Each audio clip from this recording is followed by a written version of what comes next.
Hey everyone, what's up. सब लोगों को ज्वाइन करने देते हैं थोड़ी देर के लिए, तब तक मैं भी अपना सेटअप कर लेता हूँ। किस किस ने अभी तक डिस्कॉर्ड ज्वाइन नहीं किया वो यूं कर दो, जिसने अभी तक हमारा डिस्कॉर्ड ज्वाइन नहीं किया है। और अगर जिसने भी नहीं किया वो जाके प्लीज करो यार डिस्कॉर्ड, कि काफी लोगों ने डिस्कॉर्ड ज्वाइन कर लिया है। ज्यादातर चीजें हमारी डिस्कॉर्ड पे ही हो रही है। क्लास तो ठीक है, लेकिन डिस्कॉर्ड के ऊपर काफी कुछ होता है हमारा।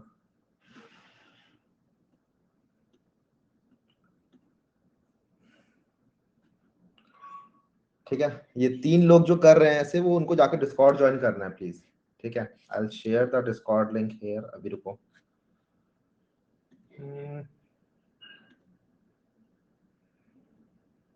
कॉपी। जिसने नहीं किया डिस्कॉर्ड लिंक, प्लीज जाके डिस्कॉर्ड लिंक ज्वाइन करें।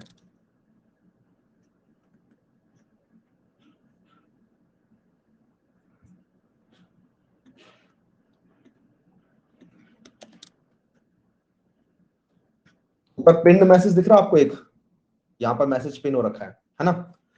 इसके थ्रू जाके डिस्कॉर्ड ज्वाइन करें सबके सब, और डिस्कॉर्ड ज्वाइन कर लेने के बाद मैं आपको बताता हूँ करना क्या है। और यार एक चीज मैं देख रहा हूँ, भेड़ चाल टाइप की चीजें मत करो, कि अगर किसी ने स्टार्ट कर दिया कोई सिलसिला डिस्कॉर्ड के ऊपर तो बिना सोचे समझे बिना दिमाग लगाए वो चीज करे जाते हैं। बिल्कुल मत करो यार। पढ़े लिखे लोगों, सारे के सारे, सबको पता अपना दिमाग कैसे यूज करना है। अगर कोई किसी ने स्टार्ट कर दिया हाय लिखना, ऊपर पढ़ भी नहीं रहे कि चैनल किसके लिए, हाय हाय हाय लिखते जा रहे हैं बस बिना सोचे समझे, इससे कोई बढ़िया एग्जांपल सेट नहीं होता है। ठीक है, तो लगाओ वहां पे दिमाग की क्या चल रहा है। ठीक है, इवन दूसरों को बोल सकते हो आप कि भाई यहाँ पे ये सब नहीं करना, इसके लिए ये चैनल है। ठीक है, रॉन्ग चैनल उसको मार्क कर दो कि रॉन्ग चैनल में आप ये चीज कर रहे हो। डिस्कॉर्ड पे प्रॉपर मेंटेन करके चलना है अपने को, सारी सारी चीजें। ठीक है, ज्यादा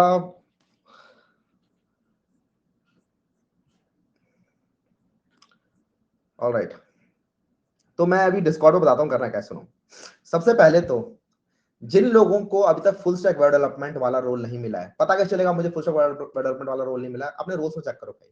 ठीक है, या फिर आपका जो नाम है वो ब्लू कलर का आता हुआ किसी भी जगह, किसी भी चैट में आप कुछ भी लिखोगे हाय वगैरह, आप देखोगे वहां पे आपका नाम ब्लू कलर का आ रहा है, इसका मतलब आपको वो रोल मिल गया है। इवन अगर आप लोग फुल स्टैक वेब डेवलपमेंट वाले जो हमारे रिसोर्सेज वाला चैनल है, कोर्स डिस्कशन वाला चैनल है, उनको आप एक्सेस कर पा रहे हो, इसका मतलब आपको मिल चुका है वो रोल।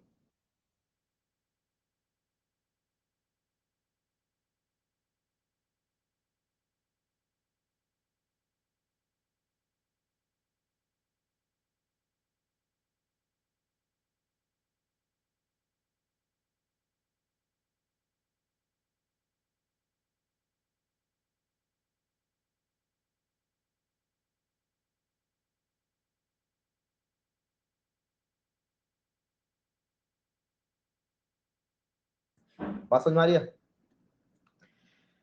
तो वो वीडियो स्टॉप इसलिए हो गई थी क्योंकि मैं दूसरे स्क्रीन पे चला गया था, सॉरी। ऑलराइट, अब यहाँ पे दिखाता हूँ मैं आपको क्या रहा है। ये हमारा चैनल है, ठीक है, हमारा सर्वर है।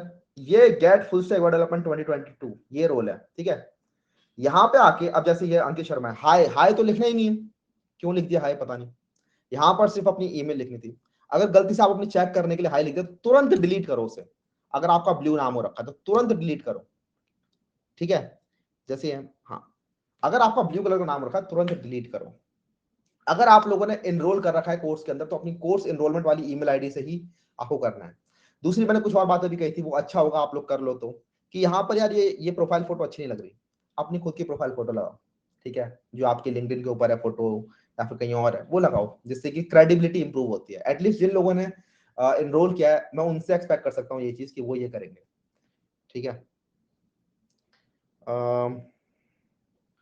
लोग थोड़े से कम है अभी फिलहाल, मैं एक काम करता हूँ। एक तो मैंने एक बॉट लगा रखा है लेकिन वो बॉट काम नहीं कर रहा है कभी कभार, तो उस टाइप का development class has started visit.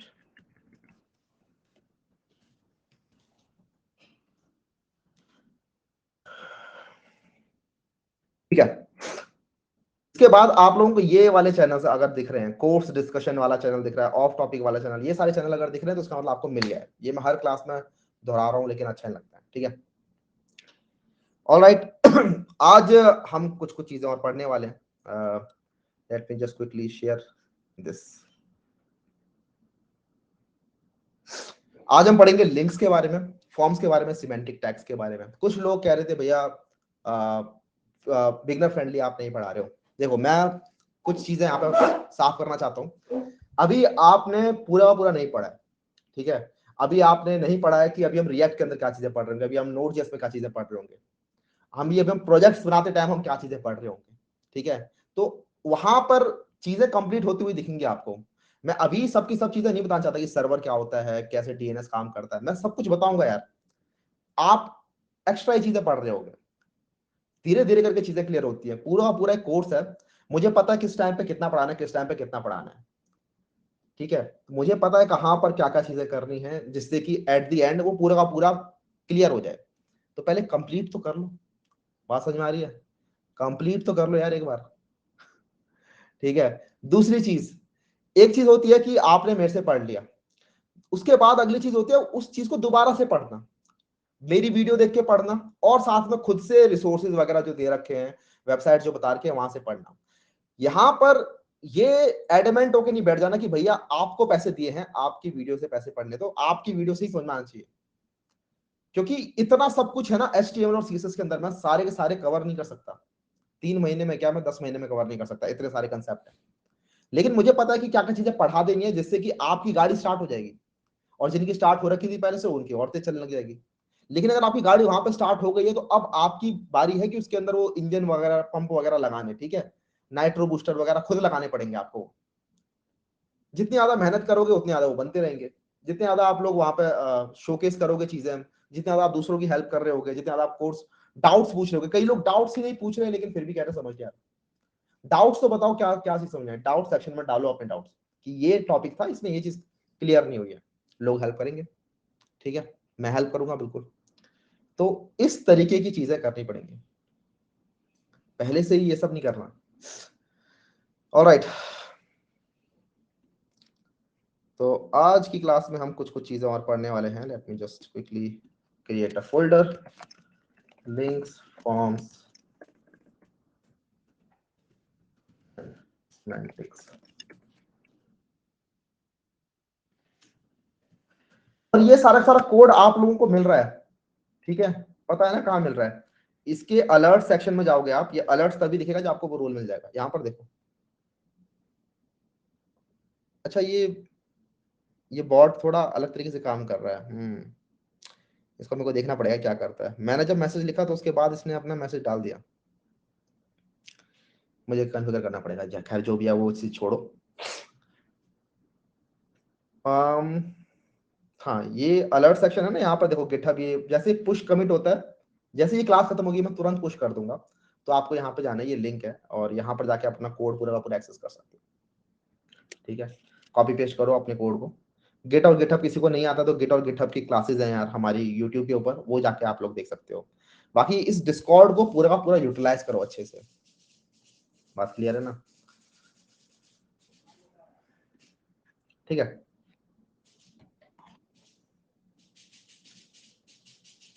अगर कोई ज्वाइन नहीं किया, जैसे उत्कर्ष कह रहा है भैया अभी तक ज्वाइन नहीं किया, तो डोंट वरी, आप लोग हो जाओगे। अब वहां पे आपने डाल दिया ना अपना ईमेल आईडी, मैं चेक करूंगा आपकी ईमेल आईडी से आपका अकाउंट लॉग इन है कि नहीं, उसके बाद में कर दूंगा। अगर आपकी ईमेल आईडी से आपने किसी और यूजर को कर रखा है तो वो यूजर हटेगा, आप आओगे। एक ईमेल आईडी से एक ही डिस्कॉर्ड लग रहा होगा, ठीक है। Now I will switch to doubts, और अब मैं देख नहीं रहूंगा चैट्स को, ठीक है। स्टार्ट करते हैं लिंक्स के साथ। तो HTML के अंदर आपको पता है HTML का मतलब था हाइपर टेक्स्ट मार्कअप लैंग्वेज। इसके अंदर जो H है ना, उसका मतलब है हाइपर टेक्स्ट। और हाइपर टेक्स्ट का मतलब है कि ऐसा टेक्स्ट जिसके ऊपर क्लिक करके आप लोग किसी दूसरी जगह पर जा रहे हो, ठीक है। हाइपर टेक्स्ट का मतलब है क्लिक करके किसी और दूसरी जगह पर चले। एक सेकेंड, अब बैठे। तो पूरे के पूरे जितने भी लिंक्स हैं, लिंक्स का बहुत बड़ा रोल है, क्योंकि हमारे पूरे के पूरे इंटरनेट में यही हो रहा है, कहीं पे क्लिक हो रहा है कोई बंदा कहीं जा रहा है, कहीं पे क्लिक हो रहा है कोई बंदा कहीं जा रहा है, ठीक है। एक इंटरव्यू की वेबसाइट पर क्लिक करते हो आप, गीक्स पे चले जाते हो, गीक्स पे क्लिक करके आप लोग इंस्टाग्राम पे जा रहे हो। पूरा का पूरा एक नेटवर्क बना हुआ है। ये नेटवर्क कैसे बन रखा है? क्योंकि इंटरनेट के अंदर सपोर्ट है कि आप किसी भी वेबसाइट के अंदर किसी दूसरी वेबसाइट का लिंक डाल सकते हो, और एक वेबसाइट के क्लिक करने से दूसरी वेबसाइट तुरंत खुल जाएगी, ठीक है। तो ये इंटरलिंकिंग जो रखी है, इसी से पूरा पूरा वो इंटरनेट हमारा बना हुआ है। और इसके अंदर जो लिंक्स हैं वो एकदम बेसिक बिल्डिंग ब्लॉक्स हैं। इसी वजह से जो लिंक्स हैं इनका जो एलिमेंट भी रखा गया ना, वो ए टैग रखा गया है, एकदम बेसिक टैग, ए टैग। तो ए टैग को समझते हैं। ए मतलब होता है आपका एंकर टैग, ठीक है। एंकर टैग है, एंकर टैग की हेल्प से आप लोगों के लिंक्स बन रहे होते हैं। तो the HTML A tags defines a hyperlink. It has the following syntax. तो ये इसका सिंटैक्स है। इसके सिंटैक्स को समझते हैं। इसके अंदर मूव करने से पहले ना, आज मैं एक बहुत ही बेसिक सी कोई चीज बनाने वाला हूँ। हमारी पर्सनल वेबसाइट कह सकते हैं। आप लोगों के पास खुद की एक पर्सनल वेबसाइट होनी चाहिए, तो एक पर्सनल वेबसाइट बनाते हैं यहाँ पर, ठीक है। तो अभी हम फिलहाल लिंक्स के ऊपर मूव करने से पहले थोड़ा सा एक बेसिक कुछ बनाना चाहता हूँ, जिससे कि आपको दिखे कि हाँ चलो ये बन रहा है हमारा, ठीक है। तो एक पर्सनल वेबसाइट हमारी होगी, तो आप यहाँ पर लिख सकते हो। जैसे मेरी तो ये है, आपकी खुद की वेबसाइट होगी तो आप अपने उसका टाइटल अलग लिखोगे, ठीक है। और यहाँ पे मैं बेसिक बहुत सेटअप कर लेता हूँ, हेलो। और ऑब्वियसली बहुत सुंदर नहीं बनेगी, क्योंकि इसके अंदर हमने CSS नहीं लगाई है इसके अंदर। यहाँ पे ये हो गया। इसको जरा देखते हैं कैसा दिख रहा है। ओपन विद लाइव सर्वर, यहाँ खुल जा रहा है,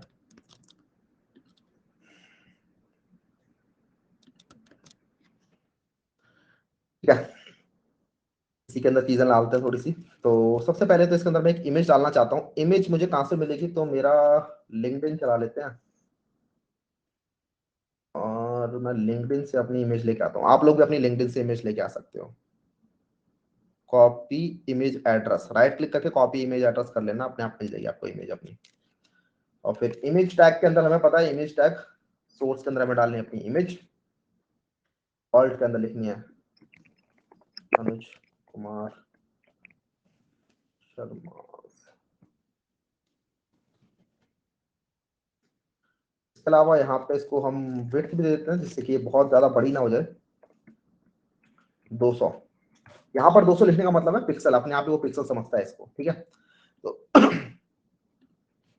200 हो गया। इसको देखते हैं। ये इमेज तो बहुत गंदी क्वालिटी की है, थोड़ी बढ़िया वाली इमेज लेके आते हैं। यहाँ पे अच्छी है शायद। कॉपी इमेज एड्रेस,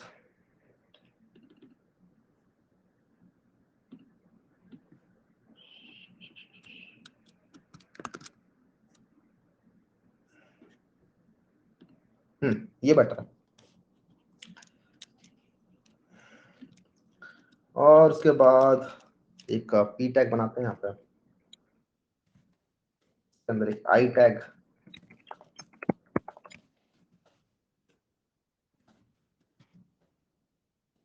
अपना full name, P tag I like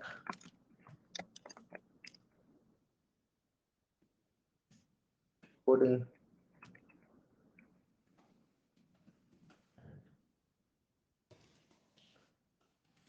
यहाँ पे आप अपने बारे में कुछ लिख सकते हो, ठीक है। तो ये बहुत बेसिक सेटअप कर रहा हूँ, धीरे धीरे करके हम मूव कर रहे होंगे इसके अंदर, ठीक है। और इसके बाद ये कुछ ऐसा है, ठीक है। इसके अंदर हम दूसरा सेक्शन अब बनाएंगे यहाँ पे, तो HR।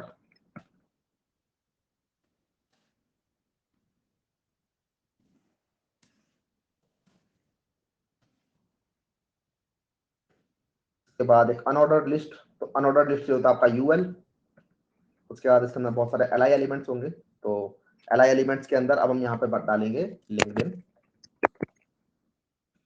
और दूसरा डाल सकते हैं यहाँ पे लेट्स से ट्विटर।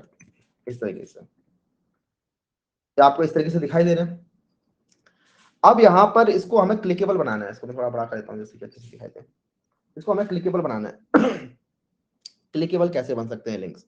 यहाँ पर जब बारी आती है हमारे ए टैग की, ठीक है। तो अब यहाँ पर देख लेते हैं अपने ए टैग को ठीक से। तो ए टैग के अंदर क्या क्या लिखा हुआ है?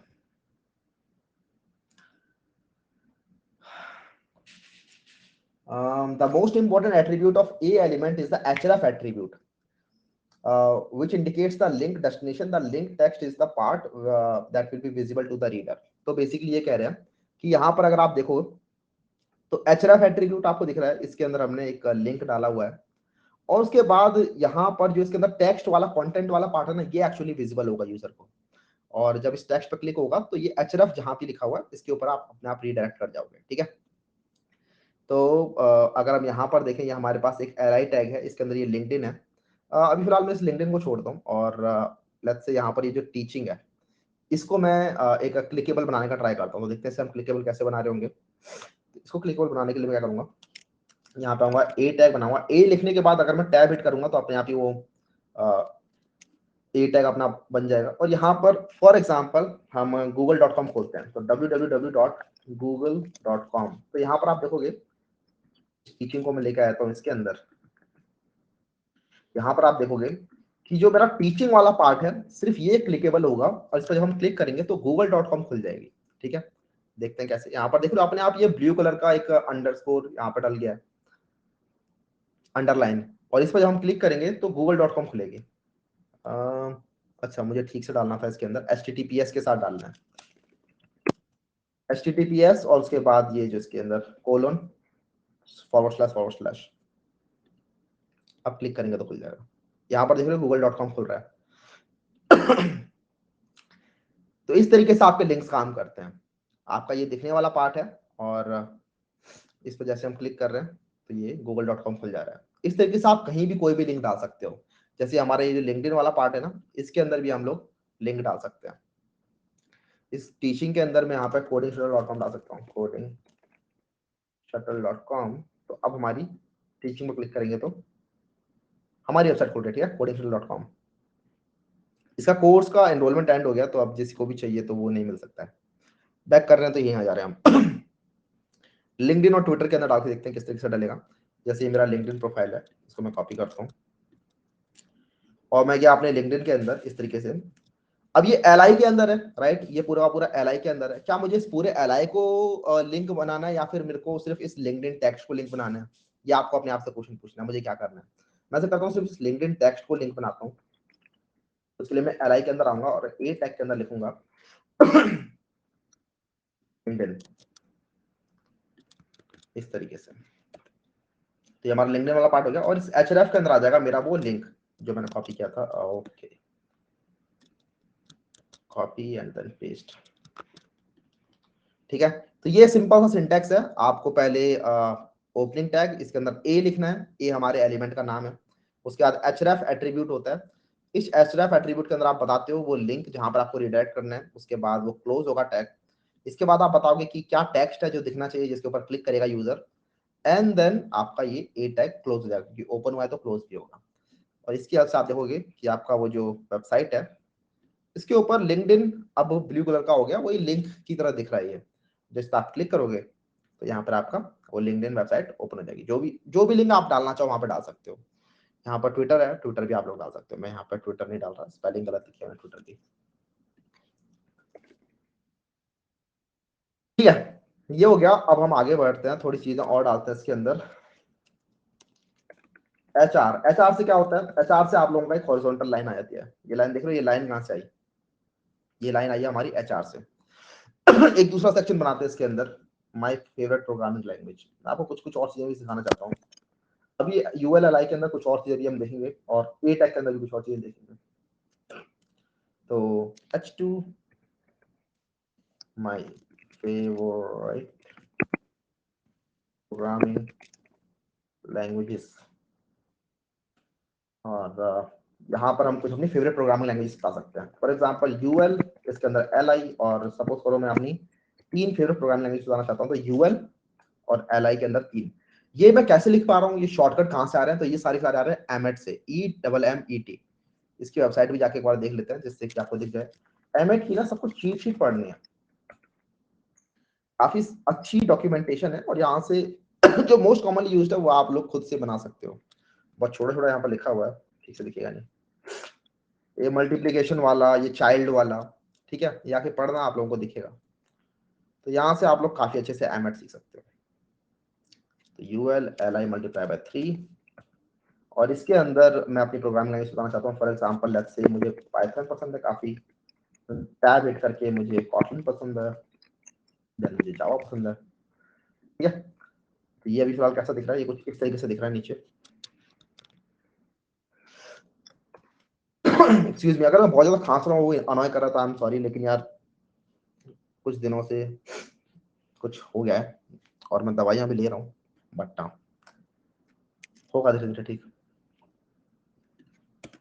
तो ये हमारे जैसे पाइथन है, काफी छोटा दिख रहा है, मैं इसको H3 में डालना चाहता हूँ, तो मैं यहाँ पे लिखूंगा H3, इस पाइथन को यहाँ लिखा जाता है और इसके अंदर एक इमेज डालते हैं पाइथन की। ठीक है, पाइथन प्रोग्रामिंग लैंग्वेज की इमेज कहाँ से मिलेगी मुझे, तो अगेन मैं इमेज के लिए गूगल सर्च करूंगा, Python programming language PNG image.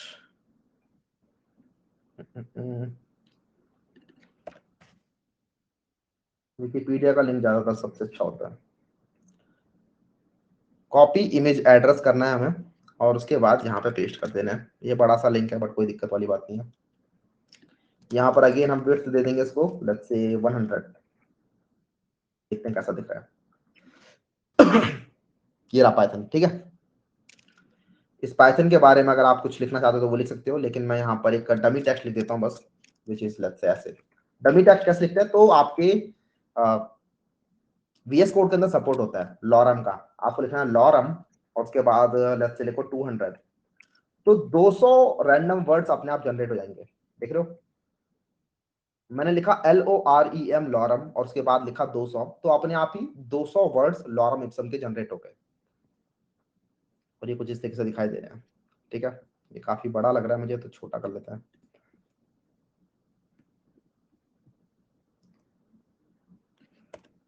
ठीक है, उसके बाद कॉटलिन के अंदर भी यही काम करते हैं हम, इसको S3 बनाते हैं। आज मैं एकदम ही बेसिक से पढ़ाता हूँ आपको, तो लोग कह रहे थे ना कि एकदम बेसिक नहीं हो रहा।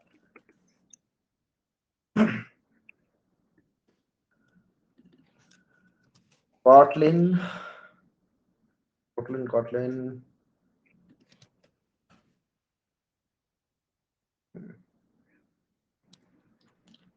कॉपी इमेज एड्रेस पे क्लिक करना है, पेस्ट एंड देन यहाँ पे विड्थ 100।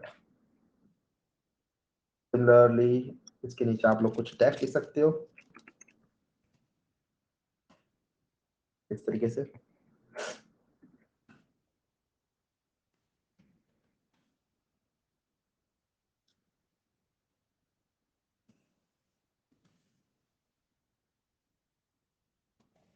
जावा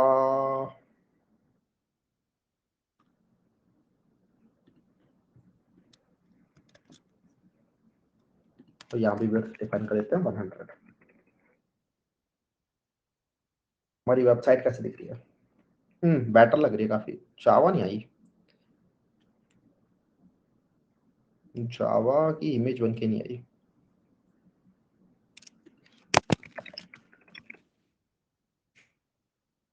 ये लिंक में कुछ दिक्कत है।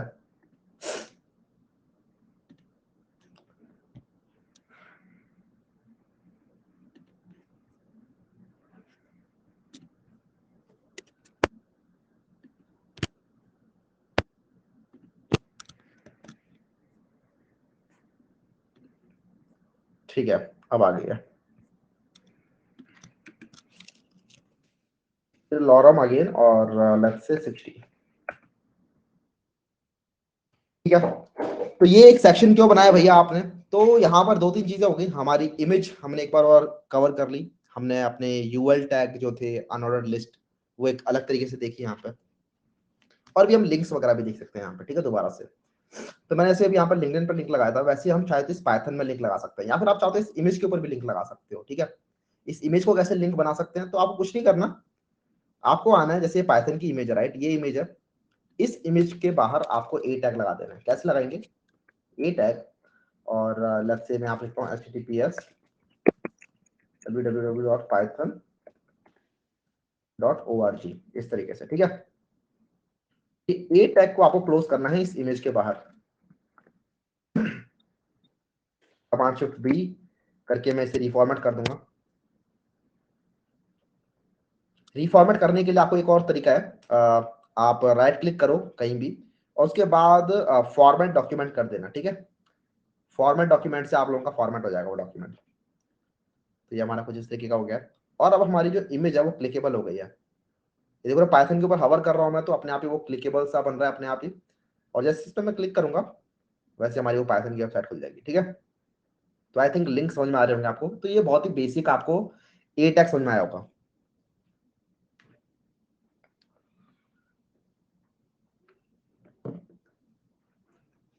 इसके बाद अगले इसके अंदर एट्रीब्यूट की बात करते हैं, which is target attribute. Target attribute के हाल से आप लोग बता सकते हो कि आपको लिंक पे क्लिक करने के बाद कहां ले आना है, क्या सेम टैब में खोलना है या फिर नेक्स्ट टैब में खोलना है।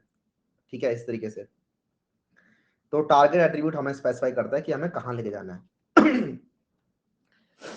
जैसे कि मैं चाहता हूं कि जो पाइथन पे क्लिक करने के बाद जो पाइथन की जो इमेज है इस पे क्लिक करने के बाद हमारा दूसरे टैब में पाइथन खुले। तो उसके लिए मैं आऊंगा, यहाँ पे लिखूंगा टारगेट और यहाँ पे दो चीजें होती है। जो इसकी डिफॉल्ट वैल्यू होती है वो होती है आपकी सेल्फ। ठीक है, यहाँ पे आप देख सकते हो डिफॉल्ट वैल्यू है self, open the document in the same window और tab as it was clicked. और ब्लैंक अगर लिखते हो अंडरस्कोर ब्लैंक, ठीक है, अंडरस्कोर ब्लैंक से आपकी नई विंडो या टैब खुल जाती है। तो अगर मैं आप लिखूंगा ब्लैंक एक्सक्यूज मी, तो अब आप देखोगे पाइथन पे क्लिक करने से क्या होगा, अपने आप ही वो नए टैब में खुल रहा है। ठीक है, तो ये टारगेट एट्रीब्यूट होता है, आपको समझ में आ रहा हो कैसे काम कर रहा है। इसके बाद हमारे बुकमार्क्स भी होते हैं कुछ, कि आप लोग चाहो तो बुकमार्क कर सकते हो किसी किसी पार्ट को अपनी वेबसाइट के अंदर। आपकी वेबसाइट बहुत बड़ी है और उसके अंदर आप चाहते हो कि डिफरेंट डिफरेंट सेक्शंस बन जाएं और कहीं भी क्लिक करके आपके किसी भी वेबसाइट के अंदर किसी भी सेक्शन पे आपका यूजर जा सके। अगर आपको ऐसा कुछ करना है तो उसके लिए बुकमार्क भी कर सकते हो। आप कहीं भी क्लिक करो और अपनी वेबसाइट के दूसरे सेक्शन में आ जाओ। ये आपने काफी वेबसाइट्स में देखा भी होगा। फॉर एग्जाम्पल अगर हम अपने यहाँ पर एमडीएन की वेबसाइट खोलें, एमडीएन लिंक्स, तो आप यहाँ पर देखोगे कि ये जैसे एट्रीब्यूट्स वाला पार्ट है, राइट। तो इसके अंदर मैं अगर ये वाला लिंक कॉपी करूँ, आपको इस लिंक में दिख रहा है हैशटैग एट्रीब्यूट्स लिखा हुआ ऊपर। ठीक है, ऊपर हैशटैग एट्रीब्यूट्स लिखा हुआ है। इस पे अगर मैं क्लिक करूंगा या फिर इस लिंक को मैं कॉपी करके कहीं पेस्ट करूं तो सीधा मैं एट्रीब्यूट वाली जगह पे स्क्रॉल करके आ जाऊंगा, राइट। या फिर अगर मैं नीचे कोई लिंक कॉपी करूं तो मैं वहां पे पहुंच जाऊंगा सीधा। जैसे डेप्रिकेट एट्रीब्यूट है, इसका अगर मैं लिंक कॉपी करूं और इसको मैं अगर ओपन करूं नए टैब में, तो आप देखोगे सीधा मैं डेप्रिकेटेड एट्रीब्यूट वाले पार्ट पे आ गया। ये कैसे हो रहा है? तो ये हो रहा है क्योंकि यहाँ पर आप लोग किसी भी सेक्शन में आ सकते हो। इसे कहता है बुकमार्क कर दिया इन्होंने। तो ये अगर आपको करना है तो ये कैसे करना होगा, इसको करने के लिए यहाँ पे लिखा हुआ है you can create link to other part of the same website too. First use the id attribute to create the bookmark, then create the link to the bookmark from the same page. ठीक है, ये अगर समझ नहीं आया तो मैं बताता हूँ क्या होता है। एक होता है आपके पास id एट्रीब्यूट और ये ग्लोबल एट्रीब्यूट होता है। id एट्रीब्यूट आप किसी भी एलिमेंट को दे सकते हो। फॉर एग्जाम्पल मैं चाहता हूँ, अभी वैसे हमने ज्यादा चीजें बनाई नहीं है लेकिन जैसे ये H2 है, माई फेवरेट प्रोग्रामिंग लैंग्वेज। ठीक है, इस वाले पार्ट को मैं एक आईडी देना चाहता हूँ। जैसे कि मैं चाहूँ कि ये वाला पार्ट एक बुकमार्क बन जाए जिससे कि सीधा कोई भी यूजर प्रोग्रामिंग लैंग्वेज वाले पार्ट पे जंप करता है मेरी वेबसाइट के अंदर। तो उसके लिए मुझे इसको आईडी देनी पड़ेगी। तो उसके लिए मैं लिखूंगा आईडी। ये आईडी एट्रीब्यूट के अंदर मैं इसको कुछ भी आईडी दे सकता हूँ। मैं यहाँ पे देता हूँ प्रोग्रामिंग अंडरस्कोर लैंग्वेजेस। ठीक है, ये मैंने आईडी दे दी इसको। और एक काम करते हैं, ऊपर एक नेविगेशन बना लेते हैं। तो यहाँ पर मैं बनाऊंगा यूएल एल और फिलहाल के लिए इसके अंदर एक ए टैग बनाते हैं और यहाँ पे लिख देते हैं फेवरेट प्रोग्रामिंग लैंग्वेज। ठीक है, यहाँ पर देख रहे एचरेफ, इस एचरेफ के अंदर आपको बताना है वो आईडी। तो आईडी बताने के लिए हम लिखेंगे हैशटैग और वो जो आईडी थी मैं पेस्ट कर दूंगा प्रोग्रामिंग लैंग्वेज। तो यहाँ पे क्या होगा, फेवरेट प्रोग्रामिंग लैंग्वेज करके एक लिंक बन जाएगा, जिस लिंक पर क्लिक करने पर आप सीधा स्क्रॉल करके फेवरेट प्रोग्रामिंग लैंग्वेज पा जाओगे। ठीक है, चलो देखते हैं कैसे काम कर रहा है ये। तो हम आए अपनी वेबसाइट के अंदर और यहाँ पे हमें वो लिंक दिख रहा है, इस लिंक पर जैसे मैं क्लिक करूंगा सीधा देख लो माय फेवरेट प्रोग्रामिंग लैंग्वेज सबसे टॉप पे आ गया। वापस आता हूँ, क्लिक करूंगा, सीधा टॉप पे आ गया। और इसके अंदर एक कमाल का बिहेवियर होता है, स्क्रॉल बिहेवियर। वो आपकी सीएसएस के अंदर होता है। अगर आपको सीएसएस नहीं पता तब तो कोई दिक्कत वाली बात नहीं, सीएसएस हम देखेंगे बाद में। लेकिन एक इंटरनल सीएसएस अगर मैं यहाँ पर लगा दूं, स्टाइल, अगर समझ नहीं आ रही है स्टाइल क्या है तो हम इंटरनल सीएसएस बाद में पढ़ रहे होंगे नेक्स्ट क्लास में, ठीक है। तो यहाँ पे हम HTML के अंदर बोल सकते हैं कि स्क्रॉल बिहेवियर दे दो इसको स्मूथ। इससे क्या होगा, जब आप ऐसे क्लिक करोगे ना तो आप देखो कैसे स्क्रॉल करके आ रहे हो, है ना। तो इससे वो स्मूथ स्क्रॉल बिहेवियर मिल जाता है इसको, बस एक एक ये प्रॉपर्टी लगा के। तो ये हम यहाँ पर और भी जब सेक्शन बना रहे होंगे तो उन सेक्शन के अंदर भी हम ये चीजें डाल रहे होंगे, ठीक है। नेविगेशन डाल रहे होंगे, तो ये हमारा नेविगेशन वाला पार्ट हो गया, इसको हम कह सकते हैं नेविगेशन।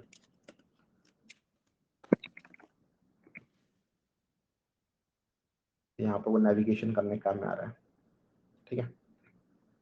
इसको बोल्ड कर दे या फिर इसको S3 बना देते हैं।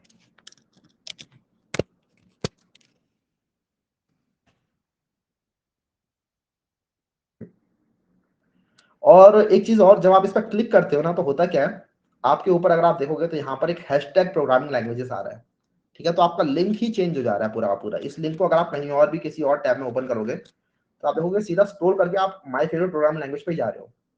क्यों? क्योंकि आपका जो लिंक है वो इंडेक्स डॉट एचटीएमएल पे खत्म नहीं हो रहा, उसके बाद हैशटैग प्रोग्रामिंग लैंग्वेजेस भी लगा हुआ है। अगर इसको आप हटा दोगे तो आप सीधा ऊपर से आओगे, अदरवाइज क्लिक करोगे तो सीधा आप इधर पहुंच जा रहे हो, ठीक है। ये चीज समझ में आ रही होगी।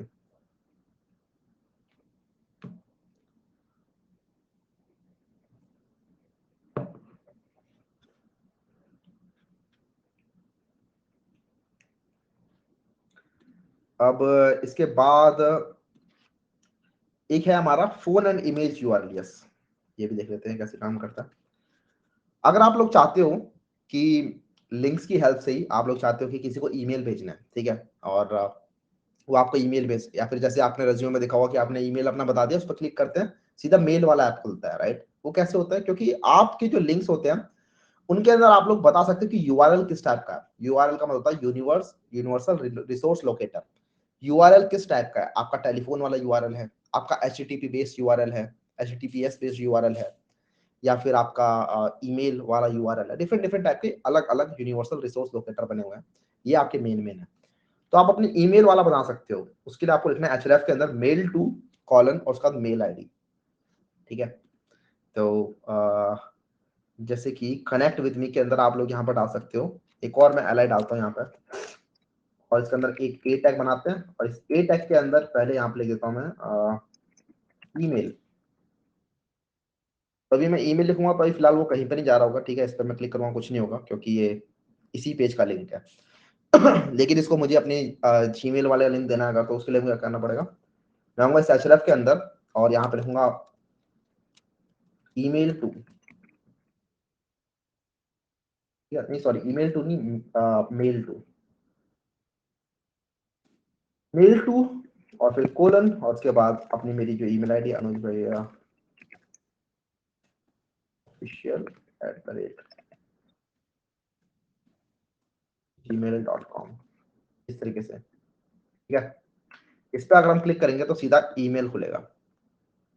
यहाँ पर आप देख सकते हैं, मैं जैसे क्लिक करूंगा मेरा ईमेल ऐप यहाँ ओपन हो गया है दूसरी साइड, बट अगर आप क्लिक करोगे तो आपको वो दिखेगा, और यहाँ पे मेरी पर्सनल ईमेल्स दिख रही हैं, तो अच्छा ही हुआ यहाँ खुल गया वो।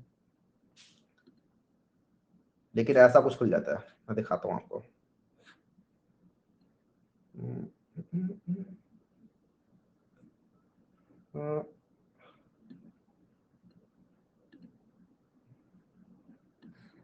ये खुल गया था, ठीक है।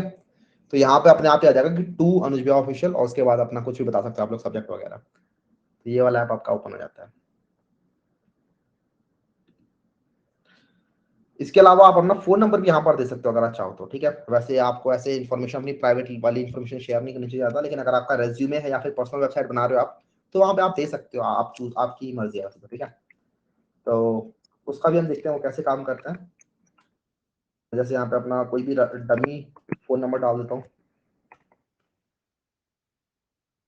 और फिर आपको यहाँ पर लिखना है tel कॉलन, ठीक है, TEL और फिर कोलन, और यहाँ पे आप लोग अपना टेलीफोन नंबर दे दो, तो +9198989898। इससे क्या होगा कि जिस भी ब्राउजर के अंदर आप होगे उसका डिफॉल्ट फोन वाला जो बिहेवियर होगा वो ट्रिगर हो जाएगा। तो अगर आप लोग अपने एंड्रॉइड फोन के अंदर हो तो आपका फोन वाला ऐप अपने आप ही वो प्रॉम्प्ट करेगा कि किस फोन से करना है, फोन से करना है, ट्रू कॉलर से करना है, ये वाला वो चूजर ओपन हो जाएगा। यहाँ पर आई थिंक हाँ, यहाँ पर स्काइप वगैरह के ऑप्शन ओपन हो जाएंगे, ठीक है, कि मेरे लैपटॉप में स्काइप है तो इसलिए वो कह रहा है स्काइप को आप लोग परमिशन दे सकते हो कॉल करने की। तो इस तरीके से आप लोगों को समझा रहा होगा लिंक किस तरीके से काम करता है। लिंक्स के अंदर ऐसे ही ज्यादा कुछ है नहीं, बहुत ही बेसिक टैग होता है। इसके अंदर आपको जो एट्रीब्यूट याद रखना है वो है आपके href एट्रीब्यूट, टारगेट एट्रीब्यूट, और उसके बाद किस किस तरीके से आप लोग बुकमार्क्स बना सकते हो, एंड देन ईमेल और फोन कैसे कर सकते हो, ठीक है। इसके बारे में अगर ज्यादा आपको पढ़ना है तो आपने नोट्स जो है उन नोट्स को आप लोग एक बार और गो थ्रू करना, वहां पर सारी इंफॉर्मेशन लिखी हुई है इनके बारे में। हाँ, ठीक है। नेक्स्ट हम बात करते हैं फॉर्म्स के बारे में। Excuse me. तो फॉर्म्स एंड इनपुट एलिमेंट्स होते हैं, इनसे आप लोग फॉर्म्स लिख पाते हो, ठीक है। आपने काफी वेबसाइट में देखा होगा कुछ कुछ फॉर्म्स होते हैं, राइट, जिसके अंदर यूजर अपनी इनपुट डाल सकता है।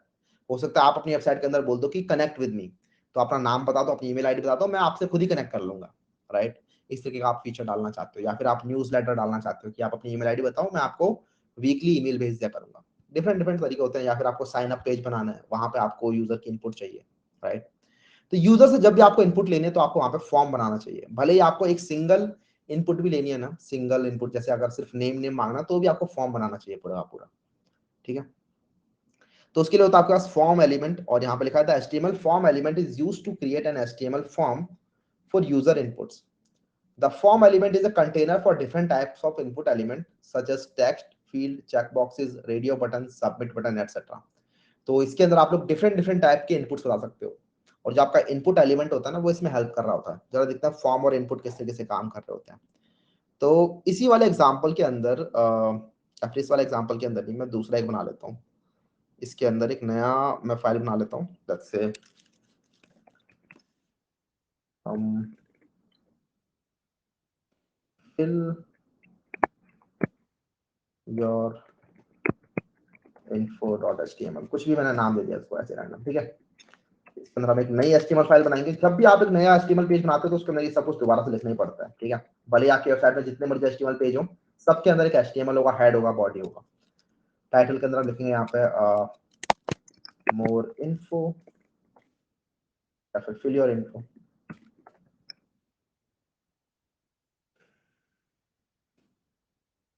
और इसके अंदर हम एक फॉर्म बनाते हैं। पहले हम बनाते हैं यहाँ पे एक H1 fill out this form। अब यहाँ पे एक फॉर्म बनाएंगे तो सबसे पहले फॉर्म एलिमेंट होता है फॉर्म, और इसके अंदर एक एक्शन एट्रीब्यूट बाय डिफॉल्ट आता है। ये एक रिक्वायर्ड एट्रीब्यूट है। इसका अंदर आपको बताना है कि जब फॉर्म सबमिट होगा तो क्या एक्शन परफॉर्म होना चाहिए। इस फॉर्म के अंदर जो भी आपने डेटा लिया है यूजर से, जो भी इनपुट लिया है, उस इनपुट को कहाँ ले जाना चाहिए, वो सर आप इस सेक्शन के अंदर बताते हो। अभी फिलहाल हम इस फॉर्म के अंदर जाते हैं और कुछ इनपुट्स डालते हैं। सबसे पहले मैं एक इनपुट डालूंगा इसके अंदर, इनपुट, और इस इनपुट का टाइप है टेक्स्ट। जरा बस इतना सा देखते हैं कि ये कैसा दिख रहा है। तो इसके लिए मैं इसको ओपन करूंगा, again right click and open with live server. Again ये इधर ओपन हो गया। मैं ये सारे टैग क्लोज कर देता हूँ।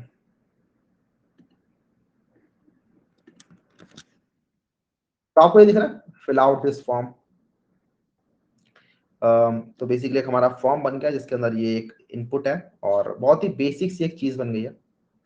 इसके अंदर हम कुछ भी चीजें लिख सकते हैं, जैसे कि आई, कुछ भी आप लिख सकते हैं टेक्स्ट वगैरह, ठीक है। ये एक आपका बेसिक सा फॉर्म बन गया बस। अब इस फॉर्म के अंदर आप लोग बहुत सारी चीजें कर सकते हो, जैसे कि आपको अगर बताना है कि ये फॉर्म किसके लिए है, ये आप क्या मांग रहे हो, यहाँ पर यूजर को नहीं बताना यहाँ पे क्या मांग रहे हो, तो यहाँ पे आप लिख सकते हो जैसे कि दो तरीके से लिख सकते हो। सबसे पहले आपका होता है पी टैग, यहाँ पे आपने लिख दिया कि योर नेम, ठीक है। ये तो एकदम बेसिक तरीका है। यहाँ पे आपने लिख दिया योर नेम, और उस बंदे को पता है आप, ठीक है, कि इस फॉर्म के अंदर, इस वाले इनपुट के अंदर योर नेम ही मांग रहा है, मेरा नाम ही मांग रहा होगा। लेकिन अगर आप चाहते हो कि नहीं यार ये सेम लाइन के अंदर आ जाए, ठीक है, या सेम लाइन से भी बढ़िया, आप चाहते हो कि योर नेम पे जब मैं क्लिक करूं तो अपने आप ही ये वाला फील्ड हाईलाइट हो जाए, तो इस टाइप की चीजें करने के लिए एक दूसरा एलिमेंट होता है हमारे पास, which is label element. Label element को हम समझ रहे होंगे अभी ठीक से, ठीक है। तो जैसे ये आप लोग पैराग्राफ तो बना ही सकते हो, लेकिन पैराग्राफ के बजाय हम बनाएंगे इसको लेबल एलिमेंट। एक और चीज होती है, ये जो पैराग्राफ्स होते हैं यहाँ पे ब्लॉक एलिमेंट होते हैं। ब्लॉक एलिमेंट और इनलाइन एलिमेंट्स के बारे में हम सीएसएस के अंदर जब मूव करेंगे तो और अच्छे से पढ़ रहे होंगे। लेकिन ब्लॉक एलिमेंट्स का मतलब क्या होता है कि ये जो पैराग्राफ है ना, इसने पूरी की पूरी ये लाइन ब्लॉक कर ली है। इसका मतलब इस पैराग्राफ के बाद जो भी चीज आपने लिखी है, जो भी नया एलिमेंट आपने लिखा है, वो इस लाइन में आएगा ही नहीं, वो अगली लाइन में आएगा। तो अगर आप चाहो ना कि इस चीज को यहाँ पे मैं लिख दूं, योर नेम के बाद लगा सकूं इसको मैं, तो सिर्फ पैराग्राफ के साथ ऐसा करना मुश्किल है। आपको सीएसएस का यूज करना पड़ेगा। अगर सिर्फ आप पैराग्राफ के साथ करने का ट्राई कर रहे हो तो उसके बाद आपको फिर सीएसएस भी यूज करनी पड़ेगी इसके अंदर। उसके लिए फिर रिकमेंडेड भी नहीं होता वैसे, ठीक है, कि इनपुट के अंदर जो लेबल है उसको आप पैराग्राफ बनाओ। उसके लिए एक अलग ही एलिमेंट होता है जिसे हम कहते हैं लेबल। तो इसको हम पी टैग ना बना के इसको हम बनाएंगे लेबल। तो मैं लिखूंगा यहाँ पर लेबल, और यहाँ भी मैं लिखूंगा लेबल। और जैसे मैंने दोनों जगह लेबल लिखा तो आप देखोगे क्या होगा, योर नेम के तुरंत बाद फिर ये पैराग्राफ आ रहा है, सेम लाइन के अंदर आ रहा है। सेम लाइन में क्यों आया, क्योंकि अब ये जो योर नेम जो है ये पैराग्राफ नहीं है, ये एक लेबल एलिमेंट है जो कि एक इनलाइन एलिमेंट होता है। अगेन इनलाइन एलिमेंट और ब्लॉक एलिमेंट के बारे में पढ़ेंगे जब हम सीएसएस के अंदर मूव कर रहे होंगे। अभी फिलहाल बस समझ लो कि ठीक है, ये सेम लाइन के अंदर लाने के लिए हमने पी टैग की जगह लेबल टैग लिखा। और लेबल एक्चुअली इसके अंदर रिकमेंडेड प्रैक्टिस भी होती है कि जब भी आप फॉर्म बना रहे हो तो लेबल और इनपुट का पेयर बनाना चाहिए उसके साथ। तो अभी फिलहाल ये लेबल और जो इनपुट है ये अलग अलग है, सेपरेटेड है। आप लेबल पर अगर क्लिक करते हो तो आपका इनपुट हाईलाइट नहीं होता है। इन दोनों को अगर बाइंड करना है आपस में, तो बाइंड करने के लिए हम कुछ एट्रीब्यूट यूज कर रहे होते हैं। तो एट्रीब्यूट क्या है बेसिकली, तो लेबल के अंदर होता है एक फॉर एट्रीब्यूट, ठीक है। और इनपुट के अंदर आप लगाते हो आईडी, आईडी एट्रीब्यूट। तो आईडी तो एक ग्लोबल एट्रीब्यूट है, तो आईडी तो आप किसी भी एट्रीब्यूट में डाल सकते हो। तो इनपुट के अंदर जैसे मुझे यहाँ पे सपोज करो नेम चाहिए, तो मैं यहाँ पे आईडी दूंगा यूजर नेम, इस तरीके से, ठीक है। और फिर फॉर के अंदर मैं लिखूंगा वही सेम चीज जो मैंने आईडी दी है। तो ये मैं आईडी कॉपी पेस्ट कर लेता हूँ सीधा फॉर के अंदर। तो अब इससे क्या होगा, ये जो लेबल है और ये जो इनपुट है ये आपस में बाइंड हो चुके हैं। तो अब ये वाला लेबल सिर्फ इस वाले इनपुट के लिए ही है। और अगर मैं यहाँ पे इस लेबल पर क्लिक करता हूँ तो आप देख रहे हो सीधा ये हाईलाइट हो रहा है। बाहर क्लिक करूंगा तो हाईलाइट खत्म हो गया, लेकिन अब मैं लेबल पर क्लिक करता हूँ, योर नेम पे क्लिक करता हूँ, तो अगेन मेरा ये टेक्स्ट हाईलाइट हो जाता है और मैं टेक्स्ट लिखना स्टार्ट कर सकता हूँ। इस तरीके से हमारी ये बाइंडिंग हो गई है। सिर्फ लेबल का इतना बाइंडिंग वाला काम नहीं होता यार, लेबल का और भी एक फायदा होता है। वो अभी हम पढ़ेंगे वैसे, ठीक है, जब लेवल पे आगे मूव कर रहे होंगे तभी हम पढ़ रहे होंगे लेवल के बारे में। और तो ये आपकी लेबल और इनपुट की बाइंडिंग समझ में आ गई होगी आपको। अब जरा इस इनपुट की बात कर लेते हैं। इनपुट के अंदर यहाँ पे लिखा हुआ है एक attribute type equals to text. तो एक तो टेक्स्ट टाइप होता है, लेकिन सिर्फ टाइप टेक्स्ट के अलावा और भी टाइप होते हैं। आप लोग नंबर इनपुट करा सकते हो, आप लोग डेट ऑफ बर्थ इनपुट करा सकते हो, आप लोग कलर इनपुट करा सकते हो, आप लोग एक रेंज इनपुट करा सकते हो, कुछ भी, बहुत सारी इनपुट्स होती हैं आपके पास, वो सारी इनपुट करा सकते हो। और इसके लिए आपके पास डिफरेंट डिफरेंट टाइप्स की वैल्यूज है। तो ये जो टाइप एट्रीब्यूट है इसकी हेल्प से आप लोग बहुत सारे डिफरेंट डिफरेंट टाइप के इनपुट बना सकते हो, ठीक है। और वो इनपुट हम यहाँ पे जरा देखते हैं। तो हमारे नोट्स के अंदर आप देखोगे यहाँ पे मैंने बहुत सारे इनपुट टाइप्स बना रखे हैं।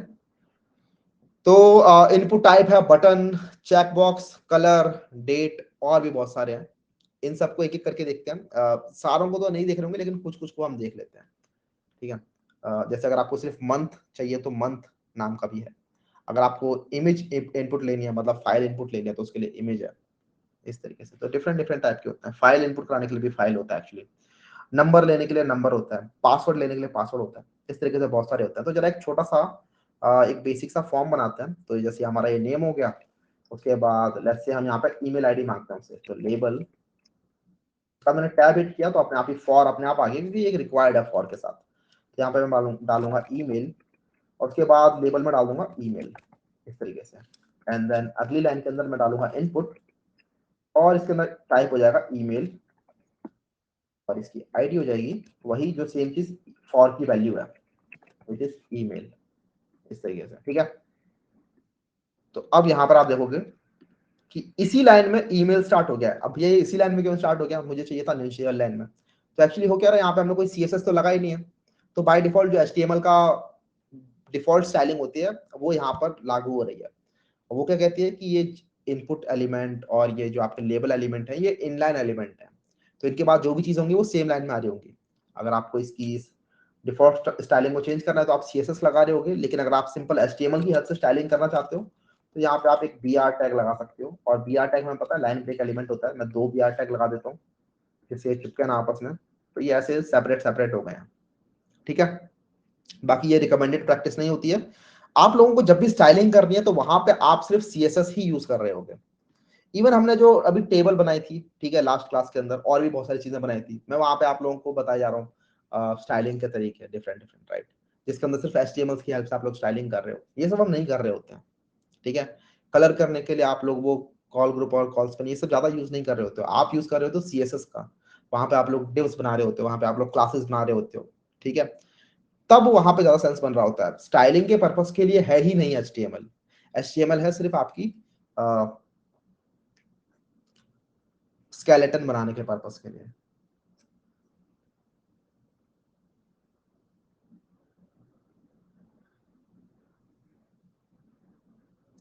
Why is it not written hashtag username in the tag? यहाँ पर इस तरीके का सिंटेक्स है ही नहीं यार, ठीक है।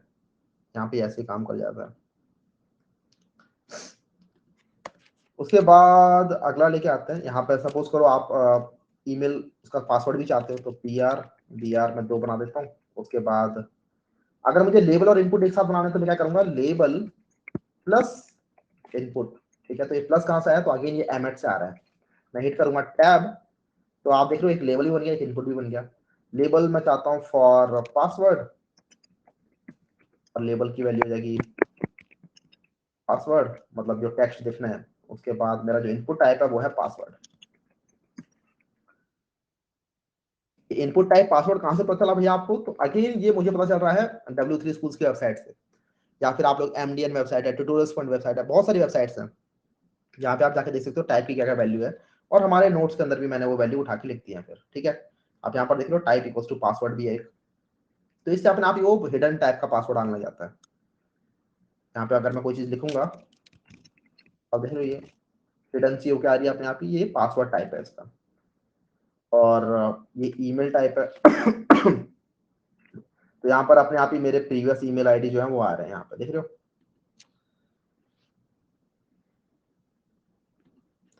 ऑलराइट, और फॉर एग्जांपल यहाँ पे सपोज करो यूजर से हम कलर मांगना चाहते हैं, ठीक है। तो हमारे पास एक कलर टाइप की होता है, लेबल फेवरेट कलर, अच्छा ऐसा, योर फेवरेट कलर, और इनपुट टाइप हो जाएगा कलर। तो यहाँ पे क्या होगा, ये देखो कलर चूजर आ गया। कलर चूजर पे हम क्लिक करेंगे तो यहाँ पे आप लोग कलर चूज कर सकते हो किसी भी टाइप का, ऐसे। ये कलर की वैल्यू कहाँ गई, तो कलर की वैल्यू जाएगी आपका एक दूसरा एट्रीब्यूट होता है विच इज नेम एट्रीब्यूट, अभी हम उसके बारे में भी देख रहे होंगे। उस नेम एट्रीब्यूट ने संभाल के रख लिया, तो जब आप फॉर्म सबमिट कर रहे होगे तो वो कलर की जो एक्सपोर्ट वैल्यू होगी वो जारी होगी, ठीक है।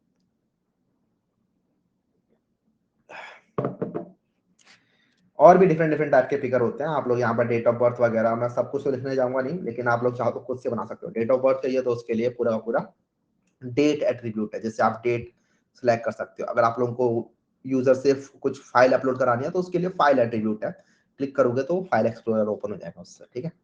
डिफरेंट डिफरेंट एट्रीब्यूट होते हैं। उसके बाद एक और दूसरा एट्रीब्यूट देखते हैं विच इज, यहाँ पे मैं br टैग लगाता हूँ पहले, विच इज रीसेट।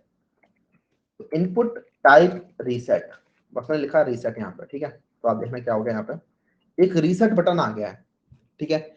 इस रीसेट बटन पे क्लिक करने से ना फॉर्म अपने आप रीसेट हो जाता है आपका। तो अगर आपने कुछ भी वैल्यू यहाँ पे भर रखी थी, ठीक है, ऐसे करके आपने कलर को चूज करा था सब, आप रीसेट पे क्लिक करोगे तो सब कुछ वापस रीसेट हो गया। ये सब कुछ कैसे रीसेट हो गया, वो इसलिए हो पाया क्योंकि ये सब कुछ आपका फॉर्म के अंदर है।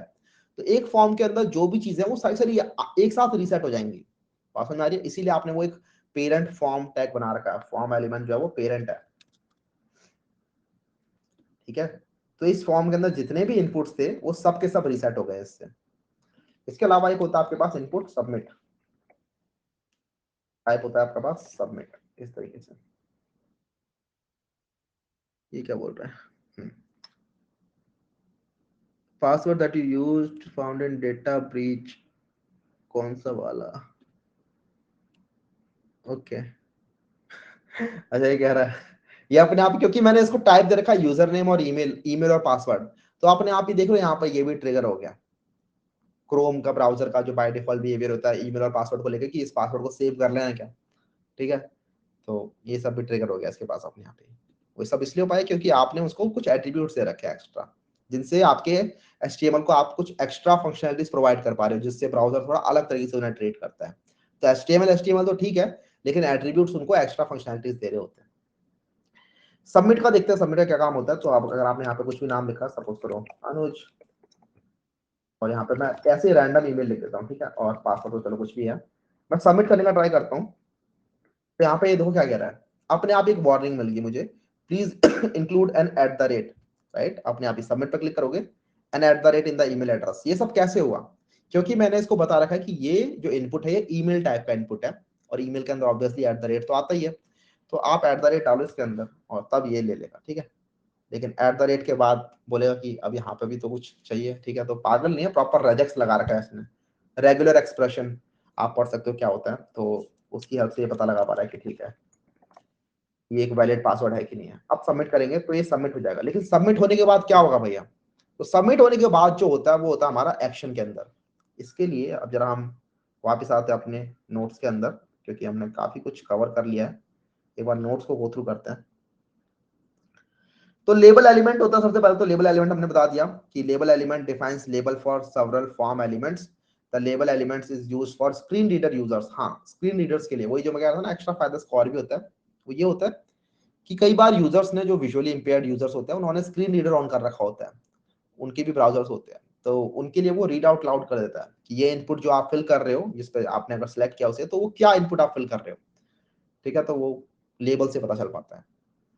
इसके बाद label element also helps user who have difficulty clicking on very small regions, because when the user clicks the text within the label element, it toggles the radio button check boxes, ये सब चीजें। तो अभी radio button हम देख रहे होंगे, लेकिन आपको पता चल रहा है क्या कि जो इनपुट एलिमेंट्स होते हैं वो कई बार बहुत छोटे हो सकते हैं, उन पर क्लिक करना मुश्किल हो सकता है। तो आपने अगर लेबल बना दिया अपना कुछ, तो लेबल पर क्लिक करके भी वो इनपुट एलिमेंट को हाईलाइट कर सकता है। अभी हमने देखा ही था, हम ईमेल पे क्लिक कर रहे थे टेक्स्ट पे, तो हमारा जो बगल में इनपुट का डब्बा था वो अपने आप हाईलाइट हो रहा था, राइट।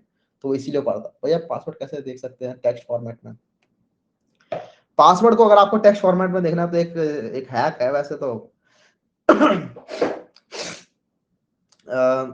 कि आप लोग इसकी टाइप को चेंज कर सकते हो, या फिर जैसे अगर आप बोल रहे हो कि यहाँ पर एक आई वाला बटन लगाना है भैया मेरे को, जिस पर क्लिक करके चेक कर सके यूजर कि उसका पासवर्ड क्या लिखा है, राइट। उसके लिए जावास्क्रिप्ट लगेगी ऑब्वियसली, लेकिन वो जावास्क्रिप्ट कर क्या रही होती है, उसके टाइप को चेंज कर रही होती है।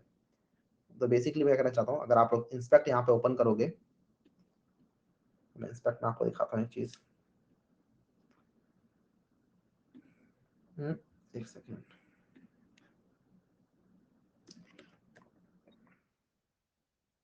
और अगर आप इसको सिलेक्ट करोगे, इस पासवर्ड वाले फील्ड को, इस पासवर्ड वाले इनपुट को सिलेक्ट किया हमने, और यहाँ पर टाइप इक्वल्स टू पासवर्ड लिखा हुआ, राइट। इस पासवर्ड के टाइप को हटा के अगर आप लिख दोगे यहाँ पर टेक्स्ट, एंटर करोगे, तो वो जो मैंने पासवर्ड लिखा हुआ था, डॉट डॉट जो बना था, वो अपने आप यहाँ पर टेक्स्ट फॉर्मेट में दिख रहा है तो अगर आप लोग यहाँ पर जावास्क्रिप्ट लगा दोगे और आप वो बटन क्लिक हैंडल कर लोगे, ठीक है, तो उसके लिए हमें वो आई वाला एक लोगो भी लगाना पड़ेगा उसके लिए, और उस लोगो पे क्लिक करने को भी हैंडल करना होगा कि जब इस लोगो पे क्लिक हो तो एक टॉगल हो, कोई चीज टॉगल क्या हो, इसका टाइप टॉगल हो, इस इनपुट का टाइप टॉगल हो। टाइप पहले हो, अगर पासवर्ड टाइप हो रखा तो टेक्स्ट हो जाए, अगर टेक्स्ट हो रखा है तो पासवर्ड हो जाए, इस तरीके से। तो इस टाइप में टॉगल करके आप लोग पासवर्ड को देख सकते हो, हटा सकते हो। आई थिंक समझ में आ गया होगा। Label element, the for attribute for the label tag should be equal to the id attribute of the input element to bind them together। ये चीज समझ में आ गई होगी, ये इंपॉर्टेंट चीज है। इसके बाद अभी हम सिलेक्ट और ऑप्शन की बात कर रहे होंगे, लेकिन पहले हम बात कर लेते हैं रेडियो ऑप्शंस की, रेडियो बटन की। वो भी इंपॉर्टेंट होते हैं, और फिर हम सबमिट बटन की थोड़ी और बात कर रहे होंगे, ठीक है। तो एक हमारे पास रेडियो भी होता है। फॉर एग्जाम्पल आप लोग यहाँ पर बोलते हो लेबल इनपुट मल्टीप्लाई बाय 3। वैसे तो अलग अलग लिखने पड़ेंगे हमें, label plus input multiply by 3। I think ये हो सकता है क्या, मुझे पता नहीं है, ये हो सकता है कि नहीं, कि लेबल इनपुट मल्टीप्लाई बाय 3। अरे हो सकता है खिचड़ी मच गई है, लेकिन ठीक है, कोई दिक्कत नहीं है। तो फॉर सपोज करो मुझे कलर पता करना है कि आपका फेवरेट कलर क्या है। फेवरेट कलर तो मैंने पूछ ही लिया। टी शर्ट साइज, तो फॉर स्मॉल स्मॉल टाइप हो जाएगा रेडियो। उसके बाद अगला है फॉर मीडियम, मीडियम टाइप हो जाएगा रेडियो। उसके बाद अगला है फॉर लार्ज, लार्ज टाइप हो जाएगा रेडियो। तो रेडियो एक टाइप होता है, इसको मैं वापस रिफॉर्मेट करता हूँ। रिफॉर्मेट करने के लिए राइट क्लिक करना है और फॉर्मेट डॉक्यूमेंट, अपने आप ही वो फॉर्मेट हो जाना चाहिए। अच्छे से हुआ नहीं वैसे जैसा मैं चाहता था, ठीक है, मुझे खुद ही करना पड़ेगा ये।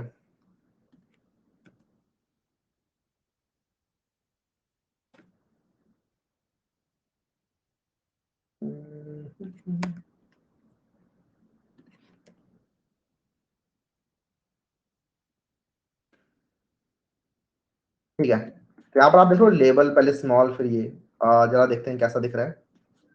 नेवर। तो यहाँ पर देखो स्मॉल मीडियम लार्ज तीन रेडियो बॉक्सेस बन गए हैं। इन पे हम क्लिक करेंगे तो स्मॉल पे क्लिक किया, मीडियम पे क्लिक किया, तो स्मॉल पे क्लिक किया तो मीडियम भी क्लिक हो पा रहा है। ऐसा क्यों हो रहा है? क्योंकि अभी ये सब के सब इंडिविजुअल है, आपस में कनेक्टेड नहीं है। आपस में अगर इन्हें कनेक्ट करना है तो उसके लिए हमें एक दूसरा एट्रीब्यूट सेट करना पड़ेगा, which is the name attribute. तो मैं क्या करूंगा, इन सबको ना नेम दूंगा कि इनका नेम क्या है। नेम है इनका टी शर्ट साइज। ठीक है, तो ये वाला एट्रीब्यूट मैं कॉपी करूंगा हर जगह से, और हर एक इनपुट को मैं सेम टी शर्ट साइज दे दूंगा, क्योंकि टी शर्ट साइज की वैल्यू तो एक ही हो सकती है, तीनों नहीं होंगी। कोई एक वैल्यू होगी टी शर्ट साइज की, राइट? तो टी शर्ट साइज की कोई एक ही वैल्यू होगी। अब आप देखोगे ये सबके सब आपस में बाइंड हो चुके हैं। अगर मैं स्मॉल पर क्लिक करता हूँ, उसके बाद मैं मीडियम पर क्लिक करता हूँ, तो स्मॉल वाला हट जाएगा, मीडियम वाला सेलेक्ट हो जाएगा। मैं लास्ट पर क्लिक करता हूँ तो मीडियम वाला हट जाएगा, एंड सो ऑन। तो इस तरीके से ये बाइंड हो गए। और वो जो ये बात कर भी रहे थे कि कई बार ये चेक बॉक्सेस जो है वो बहुत छोटे हो सकते हैं, तो इन चेक बॉक्सेस पर क्लिक करना यूजर को हो सकता है मुश्किल हो इसमें, तो वो स्मॉल पे क्लिक कर सकता है। अभी फिलहाल वो स्मॉल पे क्लिक कर रहा है तो बाइंड नहीं हो पा रहे, क्योंकि हमने आईडी नहीं बता रखी है। तो हम यहाँ पे आईडी बता देते हैं। तो जैसे ये इनपुट है, इसकी आईडी हम डिफाइन कर देते हैं, वही चीज जो हमारे फॉर के अंदर हमने डिफाइन करके है, स्मॉल। यहाँ भी हम आईडी दे देंगे स्मॉल, यहाँ हम आईडी दे देंगे मीडियम, यहाँ हम आईडी दे देते हैं। बहुत बहुत मुश्किल नहीं है HTML। ठीक है, अगर आपको लग रहा हो ना HTML में बहुत सारी चीजें हैं, एक्चुअली ये मुश्किल चीजें नहीं है, क्योंकि देखने के बाद तो समझ में आ जाती है। प्रॉब्लम विद HTML इज कि इसमें बहुत सारी चीजें हैं, और अगर आप लोग तैयार मतलब प्रैक्टिस नहीं करते हो टाइम के साथ, तो आप भूलते आते हो चीजों को। फॉर्म एक ऐसा एलिमेंट है जो आप बहुत ज्यादा यूज नहीं करते। एक वेबसाइट के अंदर बहुत सारे फॉर्म्स नहीं होते हैं, तो फॉर्म्स की चीजें आप भूलते रहोगे टाइम के साथ। बट कोई दिक्कत वाली बात नहीं है, जब भी आप वेबसाइट डेवलपमेंट करते हो तो आपके पास इंटरनेट एक्सेस होती ही है, राइट? तो आप लोग तुरंत वहां पर नेट पर सर्च कर सकते हो, और ये आपसे एक्सपेक्ट भी नहीं किया जाता। लेकिन बस आपको एट्रीब्यूट का पता होना चाहिए कि कौन एट्रीब्यूट क्या कर रहा है। सारे एट्रीब्यूट का भी पता होना जरूरी नहीं है, लेकिन जो मेन मेन एट्रीब्यूट है हमें पता चले कि चलो फॉर और आईडी को आपस में सेम होना चाहिए, जिससे कि लेबल और इनपुट जो है वो बाइंड हो सके। तो ये तो बहुत बेसिक चीजें हैं, ये बेसिक फंडामेंटल चीजें हैं। लेकिन जो रटने वाली चीजें कि इनपुट के कितने सारे टाइप्स हैं, कोई नहीं पूछ रहा आपसे रटने के लिए। ठीक है, नेट पर सर्च करो कि मुझे डेट इनपुट कराने क्या टाइप है, मिल जाएगा आपको। ठीक है, तो अब अगर आप लोग यहाँ पे क्लिक करोगे, जैसे स्मॉल पे क्लिक करोगे तो स्मॉल भी सिलेक्ट हो रहा है। अगर मैं मीडियम पे क्लिक करता हूँ तो मीडियम भी सिलेक्ट हो रहा है। आई थिंक समझ में आ रहा होगा। ठीक है, इसके नीचे इनको अगर अलग अलग लाइन में लेके आना है तो हम यहाँ पे BR लगा सकते हैं, जिससे कि अलग अलग लाइन में भी आ जाए। और इस तरीके से, ठीक है, तो स्मॉल मीडियम लार्ज। अब सबमिट की एक और बात कर लेते हैं। अभी फिलहाल हमने देखा यहाँ पर नेम हमने डिफाइन किया है, name equals to T shirt size. अभी आप देखोगे जब मैं यहाँ पर सबमिट करता हूँ तो क्या होगा। सपोज करो मैंने स्मॉल पे क्लिक किया और मैं सबमिट बटन पे क्लिक करता हूँ। जब मैंने सबमिट बटन पे क्लिक किया तो यहाँ पे लिखा रहा है T shirt size equals to on. ठीक है, अगर आप देख पा रहे हैं यहाँ पे तो लिखा रहा है T shirt size equals to on. ये सब कैसे हुआ? अपने आप ही जब मैंने स्मॉल पे क्लिक किया तो सबमिट बटन का एक्शन ट्रिगर हो गया। सबमिट बटन का एक्शन हमने अभी फिलहाल खाली रखा है। वो बटन अभी हमने फॉर्म के बाद जो सबमिट बटन पे क्लिक करने का जो भी कुछ होता है वो हम जावास्क्रिप्ट के अंदर हैंडल कर रहे होंगे। ठीक है, तो वो सब जावास्क्रिप्ट के अंदर हम देख रहे होंगे बाद में। अभी फिलहाल बस ये समझो कि ये बाय डिफॉल्ट एक यूआरएल पे ले जाता है, जहां पर जो आपने नेम डिफाइन कर रखा था उसके कॉरस्पॉन्डिंग क्या वैल्यू है वो आपके यूआरएल में चली जाती है। तो हमने नेम डिफाइन कर रखा था टी शर्ट साइज, आपको याद होगा टी शर्ट साइज हमने नेम डिफाइन कर रखा है तीनों रेडियो बटन्स का, और उनकी वैल्यू क्या है, वैल्यू अभी हमने डिफाइन नहीं कर रखी उनकी। तो जो डिफॉल्ट वैल्यू है ऑन ऑफ वो इसने ले ली है, तो अपने आप ही स्मॉल का ऑन इसने उठा लिया है। हमें नहीं पता स्मॉल का ऑन उठाया इसने, हो सकता है किसी का भी ऑन उठा लिया हो। तो इसको अगर आपको सेग्रीगेट करना है तो उसके लिए आपके पास एक और एट्रीब्यूट होता है तो अगेन एक और attribute which is value attribute, ठीक है। तो वैल्यू एट्रीब्यूट को भी समझ लेते हैं। वैल्यू एट्रीब्यूट के अंदर आप लोग की वैल्यू पेयर बना के भेज रहे होते हो। तो जब भी आप लोग कोई इनपुट भेज रहे होते हो सबमिट के अंदर, तो आप एक की भेजते हो और एक वैल्यू भेजते हो, तभी तो यूजर अपने डेटाबेस के अंदर सेव कर पाएगा। मैं अगर आप लोगों से कोई फॉर्म सबमिट कराता हूँ, मैं आप लोगों को एक की देता हूँ विच इज ईमेल, और वैल्यू आप लोग भर रहे होते हो, राइट। और की वैल्यू मुझे मिलती है तो मेरे डेटाबेस में सेव हो जाता है कि ठीक है कि ये की था ईमेल, वैल्यू था इस बंदे का ईमेल, और ये पूरा का पूरा एक पेयर आपके डेटाबेस में सेव हो रहा है, राइट। तो वैल्यू है यहाँ पे, और वैल्यू मैं इसका देता हूँ स्मॉल। मैंने खुद ही बता दिया कि इसकी वैल्यू स्मॉल है। खुद वैल्यू बताने से क्या होगा कि अगर ये सिलेक्ट हो रहा है, ये वाला रेडियो बटन सिलेक्ट हो रहा है, तो वैल्यू स्मॉल ही जाएगी बैकएंड में। और यहाँ पे भी वैल्यू बता देता हूँ मैं, मीडियम, कुछ भी आप वैल्यू दे सकते हो, 1 2 3 भी दे सकते हो, फर्क नहीं पड़ता। आपको फ्रंट एंड और बैक एंड को एक एक चीज पे आके टिकना पड़ता है कि मैंने अपनी साइड से क्या वैल्यू दी है और आप क्या चीज एक्सपेक्ट करोगे। तो बैक एंड वाले के बंदे को भी पता है कि ठीक है स्मॉल मीडियम लार्ज वैल्यू आ रही है, और फ्रंट एंड वाले को भी पता है कि मैं स्मॉल मीडियम लार्ज वैल्यू ही भेज रहा हूँ। या फिर अगर स्मॉल वाले ने बैक एंड वाले ने बोला कि ठीक है नहीं 1 2 3 भेजो हमें वैल्यूज, तो आप फ्रंट एंड पे वैल्यूज को 1 2 3 बना रहे होगे। आई थिंक समझ में आ रहा होगा, ठीक है। तो हम यहाँ पे स्मॉल मीडियम लार्ज रख लेते हैं वैल्यूज को, कोई फर्क नहीं पड़ता। और अब अगर मैं मीडियम पे क्लिक करके सबमिट करता हूँ, तो यहाँ पर T shirt size equal to medium जा रहा है, ठीक है। ये वैल्यूज और भी आ सकती है, क्योंकि अभी आप अगर आप नेम भरते हो और आप अगर ईमेल फिल करते हो, सपोज करो, और पासवर्ड वगैरह फिल करते हो, स्मॉल पे क्लिक करते हो, सबमिट करते हो, तो सिर्फ आपका T shirt size equal to small submit हो रहा है। बाकी सारी वैल्यूज क्यों नहीं सबमिट हुई भैया, क्योंकि बाकी सब वैल्यूज के अंदर आपने नेम ही नहीं बता रखा, आपने बता ही नहीं रखा कि ये वैल्यू मुझे कैप्चर करनी है सबमिट बटन पे क्लिक करते टाइम। तो उसके अंदर आपका नेम एट्रीब्यूट बहुत इंपॉर्टेंट होता है। आपको बताना पड़ेगा अपने इनपुट्स के अंदर कि इनका नेम क्या है, सो दैट इनकी वैल्यू सबमिट बटन कैप्चर करे। तो नेम डिफाइन करने से क्या होता है कि जब भी सबमिट बटन पर क्लिक होगा तो उसके अंदर, उस इनपुट के अंदर जो भी वैल्यू होगी वो सबमिट के एक्शन पे जारी होगी, ठीक है। अभी हमने जो सबमिट का एक्शन है वो फिलहाल हमने खाली रखा हुआ है, लेकिन इस एक्शन के अंदर आप लोग कोई फाइल डिफाइन करते हो, ठीक है। कोई बैकएंड की फाइल हो सकती है, कोई एचटीएमएल फाइल भी हो सकती है, इवन पीएचपी फाइल हो सकती है, जावास्क्रिप्ट फाइल हो सकती है। उन फाइल्स में ये वैल्यू जा रही होंगी, ठीक है। बात समझ में आ रही है, ये हम देख रहे होंगे बाद में। तो यहाँ पर आपको बताना पड़ेगा कि नेम क्या है इसका। तो नेम हमने यहाँ पे डिफाइन कर दिया यूजर नेम की, यहाँ से तो आपको यूजर नेम मिलेगा इस जगह से। ये आईडी डिफाइन करने से यूजर नेम पता नहीं चल रहा है उससे, ठीक है। यहाँ पर नेम डिफाइन करने से यूजर नेम पता चल रहा है। यहाँ पर आप डिफाइन करो नेम ईमेल, यहाँ पे आप नेम डिफाइन करो पासवर्ड, नेम डिफाइन करोगे कलर, और यहाँ पे तो मैंने नेम डिफाइन कर रखा है। तो ये नीचे जो रेडियो था इसके अंदर नेम डिफाइन करने के दो फायदे हो गए। पहला फायदा तो ये कि सारे रेडियो बटन आपस में एक ग्रुप बना लिया, इन्होंने रेडियो ग्रुप बना लिया सॉर्ट ऑफ, ठीक है। बिना रेडियो ग्रुप बनाए इन रेडियो बटन ने आपस में रेडियो ग्रुप बना लिया, क्योंकि एक ही वैल्यू हो सकती है, तो इसीलिए वो डिसलेक्ट और सेलेक्ट हो रहे हैं।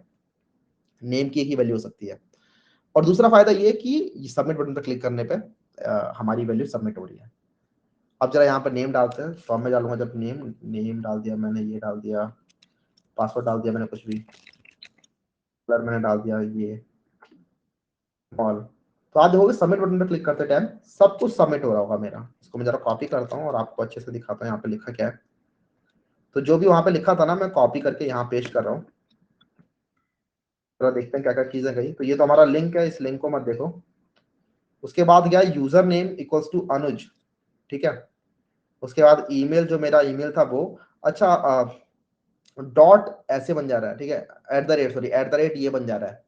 तो ये सब चीजें बैकएंड हैंडल करता है कि ठीक है मेरे पास जो वैल्यू आ रही है उनको मुझे डिकोड करना है। इसके लिए लाइब्रेरीज होती है, आपको खुद कोड करने की जरूरत नहीं कि आपको परसेंटेज 40 को कुछ ये करना है, परसेंटेज 20 को कुछ और करना है। उसके लिए लाइब्रेरीज होती है हमारे पास, वो सब हैंडल कर लेती है। पासवर्ड की वैल्यू ये है, कलर की वैल्यू ये जा रही है इसके अंदर, ठीक है। तो ये हेक्स कोड है, और परसेंटेज 23 हेक्स कोड है, और ये सब इसका हेक्स कोड है एक्चुअली। तो हैशटैग ये है और ये वैल्यू है उसकी, और टी शर्ट साइज ये जा रहा है। तो ये पूरा का पूरा जो वैल्यू है ये सबमिट उठाएगा, इसके अंदर से जो भी रिस्पॉन्स के अंदर जो भी इसको पैरामीटर्स मिले उन पैरामीटर्स को निकालेगा एक एक करके, और उन पैरामीटर्स को डिकोड करके अपने डेटाबेस के अंदर फिल करना है, जो भी काम करना है उनके साथ वो बैकएंड पे हो रहा होगा, ठीक है, या फिर जावास्क्रिप्ट के अंदर हो रहा होगा। तो आई थिंक आपको समझ आ रहा होगा सबमिट किससे कैसे काम करता है, और सबमिट और नेम के बीच में क्या एक रिलेशन है, नेम एट्रीब्यूट और सबमिट के अंदर। भैया फाइल या वीडियो कैसे लेंगे इनपुट में, डोंट वरी, उसके लिए हमें कुछ नहीं करना, यहाँ पे आओ, बस मैं लेना नहीं चाहता क्योंकि, चलो मैं जल्दी से ले लेता हूँ। तो इनपुट किया हमने और यहाँ पर टाइप डाल दिया आपने फाइल तरीके से। आप यहाँ पर देखोगे कि चूज फाइल का ऑप्शन आ रहा है, राइट, चूज फाइल पर क्लिक किया आपने तो यहाँ पे अपने आप ही ये आ गया। जब मैंने सबमिट किया तो यहाँ पर स्क्रीनशॉट अपने आप आ गया, राइट, और जब सबमिट करोगे तो ये फाइल भी सबमिट हो रही होगी। एक्चुअली होता है क्या है, सबमिट करते टाइम यहाँ पे बैकएंड क्या करता है, आपको बैकएंड से क्या करना होता है, कि ये जो फाइल है इस फाइल के लिए एक यूआरएल बनाना होता है अपने बकेट के अंदर, AWS के अंदर। अभी समझ में नहीं आ रही ये चीजें, AWS के अंदर हो सकता है आप स्टोर कर रहे हो सर S3 के अंदर, तो उस बकेट के अंदर एक लिंक बनाओगे आप, वो लिंक आपका आएगा फ्रंट एंड के अंदर, उस लिंक के अंदर फिर ये आपने लाइब्रेरी बना रखी होगी, उस लाइब्रेरी मतलब कोड बना रखा होगा, उस कोड के अंदर होगा कि ये फाइल इस लिंक में अपलोड कर दो, और फिर वो जो लिंक है वो आप अपने बैकएंड पर भी भेज रहे हो कि इस लिंक को आप लोग स्टोर कर लो अपने डेटाबेस के अंदर। तो इस तरीके से वो लिंक आप डेटाबेस में स्टोर कर लेते हो, और वो जो पूरी की पूरी फाइल है वो आपके AWS S3 में चली जाती है। ये सब हम देख लेंगे बाद में जब पूरा पूरा फुल स्टैक एप्लीकेशन बना रहे होंगे।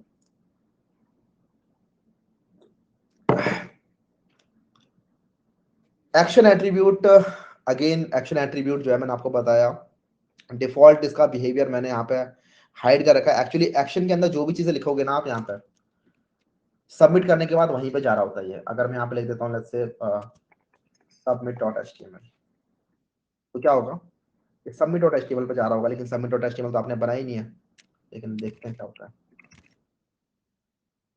बस इतना लिखते हैं सबमिट, तो कैन नॉट गेट submit.html। अगर आपने submit.html बनाई होती फाइल, तो इस submit.html वाली फाइल ओपन होती, और उसके अंदर ये सारे की सारी वैल्यूज जा रही होती जो आपने पिछले फॉर्म से भेजी थी, ठीक है।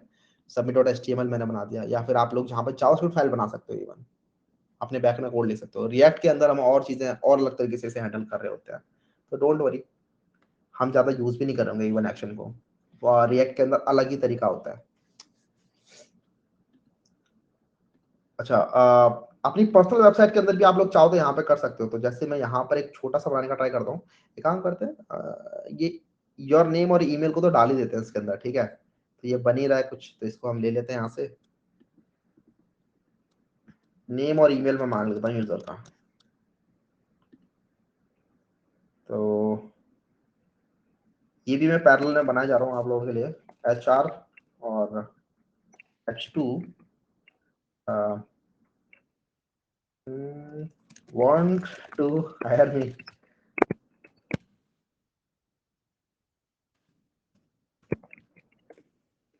then fill out this form। तो यहाँ पे फॉर्म है हमारा, उस बंदे से आपने नेम मांग लिया, उसका ईमेल मांग लिया आपने, और फिर सबमिट कर दोगे आप इसको।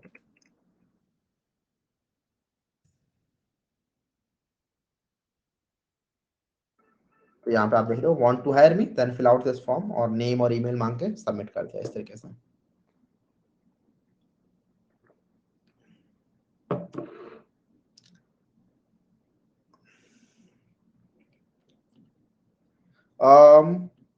अब जरा और देखते हैं कुछ चीजें मैंने क्या छोड़ दिया।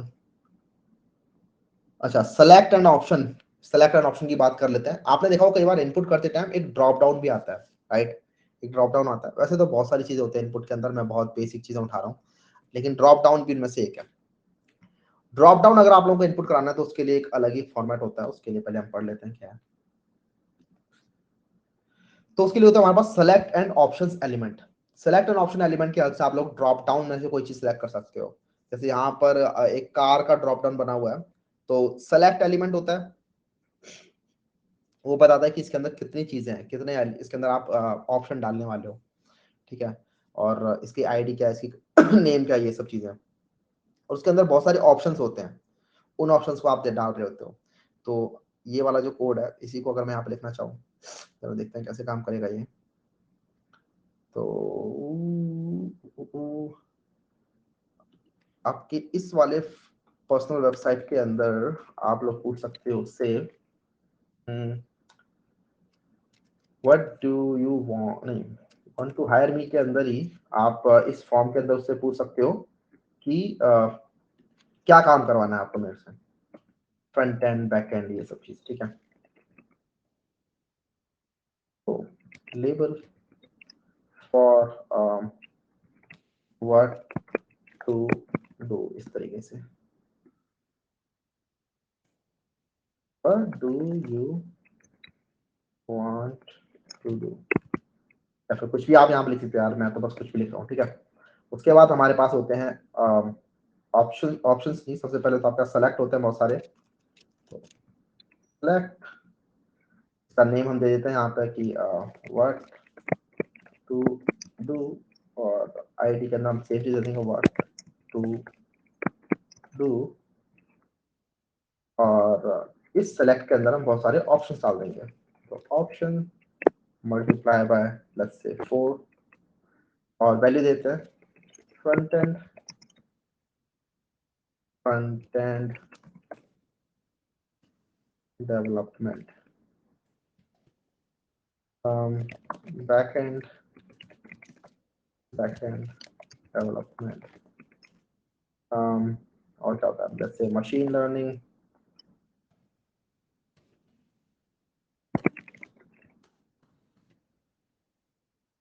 और लेट्स से एंड्रॉइड,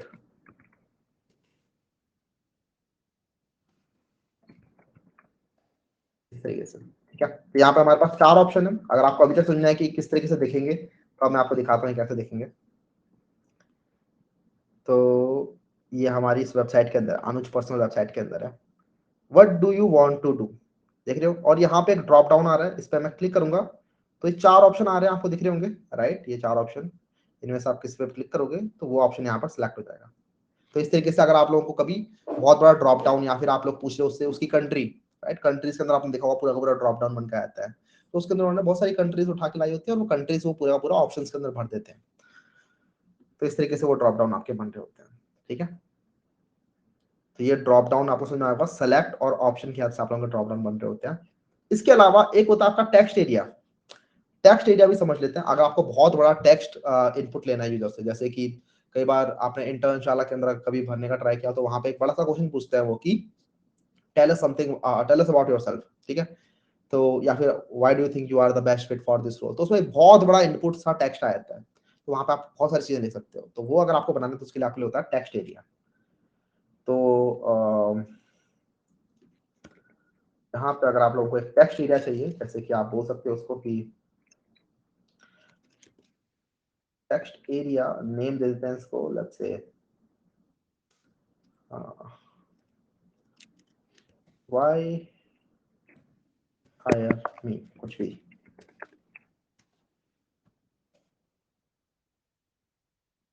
ठीक है। तो यहाँ पे आप देखोगे अपने आप एक टेक्स्ट एरिया बन जाएगा। देखिए काफी बड़ा सा एक डब्बा बन गया, इसके अंदर आप काफी बड़ा टेक्स्ट लिख सकते हो। और ये जो डब्बा बना है इसका साइज क्या है, तो इसका साइज हमने यहाँ पे डिफाइन किया है एक्चुअली। हमने यहाँ पे 2 और एट्रीब्यूट थे जिनका मैंने आपको बताया नहीं, वो है आपका, एक है कॉल्स और एक है रोज। कॉल्स एट्रीब्यूट से आप बताते हो कि कितने कॉलम्स है इसके अंदर, मतलब कितने लेटर्स इसके अंदर आने चाहिए, ठीक है, या फिर इसकी विड्थ कितनी है। और रोज से आप बता रहे हो इसके अंदर कितनी लाइन्स आ सकती है, मतलब इसकी हाइट कितनी है। तो मैं बता रहा हूँ इसके अंदर बाय डिफॉल्ट इसके अंदर 30 लेटर ऐसे होते हैं और 10 इसके अंदर लाइन्स हैं। आप चेंज कर सकते हो इसको, अगर आपको थोड़ा और चौड़ा करना है तो आप बोल सकते हैं यहाँ पे कि 100, और रोज आपको अगर बड़ी करना है तो आप लिख सकते हैं यहाँ पे अलग से 3, ये थोड़ा और बड़ा हो जाएगा, राइट। तो एक बड़ा सा टेक्स्ट एरिया बन गया है जिसमें आप लोग लिख सकते हो काफी कुछ, ठीक है, समझ में आ रहा होगा। और इसका भी लेबल हम डिफाइन कर देते हैं, label for why hire me, why do you want, तो वियर्ड क्वेश्चन है पूछने के लिए किसी से, लेकिन हाँ समझ में आना चाहिए टेक्स्ट एरिया क्या होता है, ठीक है। और सबमिट बटन को हम नीचे ले आते हैं।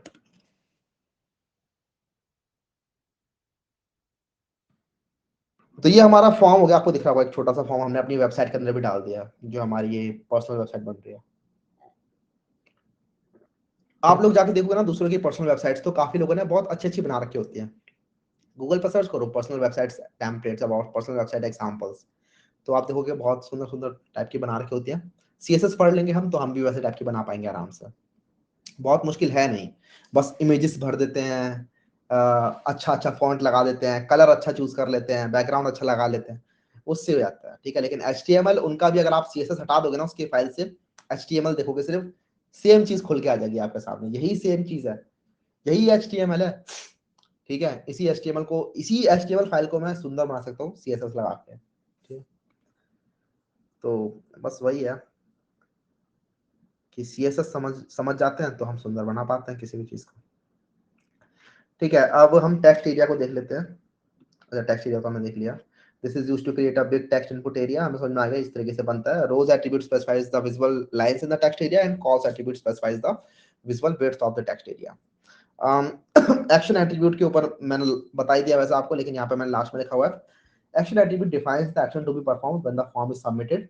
Usually the form data is sent to a file or the server when the user clicks on the submit button. हमने देखा था वहां पे, अगर आप लोग लिख देते हो submit.html या फिर किसी भी फाइल का नाम लिख देते हो, तो उस फाइल के अंदर वो पूरे का पूरा रिस्पॉन्स जाता है। उस रिस्पॉन्स को फिर वो फाइल फैच कर रही होती है, लॉजिक लिखा होता है उस फाइल के अंदर वो सारा। इसी के साथ हमारा ये तो खत्म हो जाता है, और अभी तक हमने एक बेसिक लुकिंग एक वेबसाइट बना ली है, जिसके अंदर अब मैं आपको बता रहा हूँ सिमेंटिक टैग्स किस तरीके से काम करते हैं। ठीक है, सिमेंटिक टैग्स अब, क्योंकि ये बन गया है इतना, तो सिमेंटिक टैग्स अब थोड़ा सेंस ज्यादा बना रहे होंगे, इसलिए मैं पैरेलल में ये भी बनाते जा रहा था। एक चीज और मुझे बतानी थी कि यहाँ पर ये जो नेविगेशन है ना, इस नेविगेशन को थोड़ा और अच्छा करते हैं। अब इस वेबसाइट को थोड़ा और सुंदर बनाते हैं। मैं दो तीन चीजें सी के अंदर और बताता हूँ सिमेंटिक टैग्स में मूव करने से पहले। अगर हमें डिफरेंट डिफरेंट सेक्शंस के ऊपर नेविगेट करना है इस वेबसाइट के, जैसे वांट टू हायर मी के अंदर, और नीचे एक फुटर भी बना देता हूँ मैं, तो वो सब चीजें इसमें डालते हैं।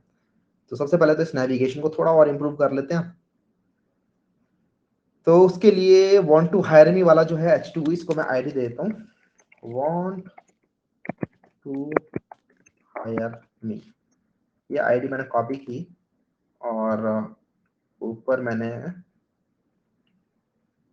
कैमरा नेविगेशन वाला पार्ट ये रहा, इसके अंदर मैंने एक LI बनाया, इसके अंदर मैंने ए बनाया, और इसके अंदर मैंने लिखा हैशटैग। हैशटैग लगाना जरूरी है यहाँ पे, हैशटैग नहीं लगाओगे तो काम नहीं करेगा। आईडी दे रहे हो तो यहाँ पे हैशटैग लगाओगे, और वांट टू हायर मी, उसके बाद यहाँ पे लिखोगे वांट टू हायर मी, या फिर कुछ भी टेक्स्ट लिख सकते हो आप यहाँ पे। हमारी ये दो सेक्शन है, और चलो ये सेक्शन तो ठीक है। इसके बाद जब ये फॉर्म यहाँ पर खत्म हो जाता है ना, तो मैं एक HR लगाऊंगा यहाँ पे, और उसके बाद एक बेसिक पी टैग लगा के फुटर बनाने का ट्राई करूंगा। इसके लिए मैं सबसे पहले एक इमोजी लगाता हूँ यहाँ पे, विच इज ये कॉपीराइट वाला इमोजी। ये इमोजी मैं कैसे लगाया, तो मेरे मैक के अंदर तो शॉर्टकट है कंट्रोल कमांड स्पेस। अगर आपको नहीं पता, आपका विंडोज है, मुझे एक्चुअली विंडोज के अंदर वो नहीं पता। आई थिंक विंडोज पे क्लिक करके कुछ होता है, अगर किसी को पता हो तो वो डाउट सेशन में हेल्प कर सकता है हमारी। बाकी आप लोग क्या कर सकते हो, यहाँ पे आओ और कॉपीराइट इमोजी लिखो, और एक सेकेंड, ये आपको दिख रहा है सी, इसको कॉपी कर लो इस टेक्स्ट को। इसको कॉपी किया और ये कॉपी करके यहाँ पेस्ट कर दिया, वो भी काम करेगा। ठीक है, तो कोई भी इमोजी आपको लगाना है, अगर आपको नहीं पता वो क्या है शॉर्टकट, तो यहाँ से वेब से कॉपी करके ला सकते हो आप लोग। अनुज कुमार शर्मा ऑन साइट्स, कुछ भी आप लिख सकते हो, आपकी मर्जी है। ठीक है,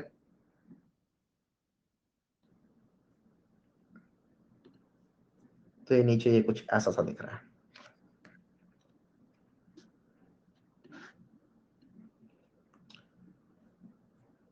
तो ये हमारी एक छोटी सी वेबसाइट है। वांट टू हायर मी पे क्लिक करेंगे तो स्मूथ स्क्रॉल करते हुए हम वांट टू हायर मी वाले सेक्शन में आ जाएंगे, और कहीं भी क्लिक करोगे तो आप स्मूथ स्क्रॉल करते हुए वहां पे आ जाओगे इस तरीके से। अब सिमेंटिक टैग्स को देख लेते हैं। सिमेंटिक टैग्स क्या करने के काम में आते हैं, जरा उसको समझते हैं। ठीक है,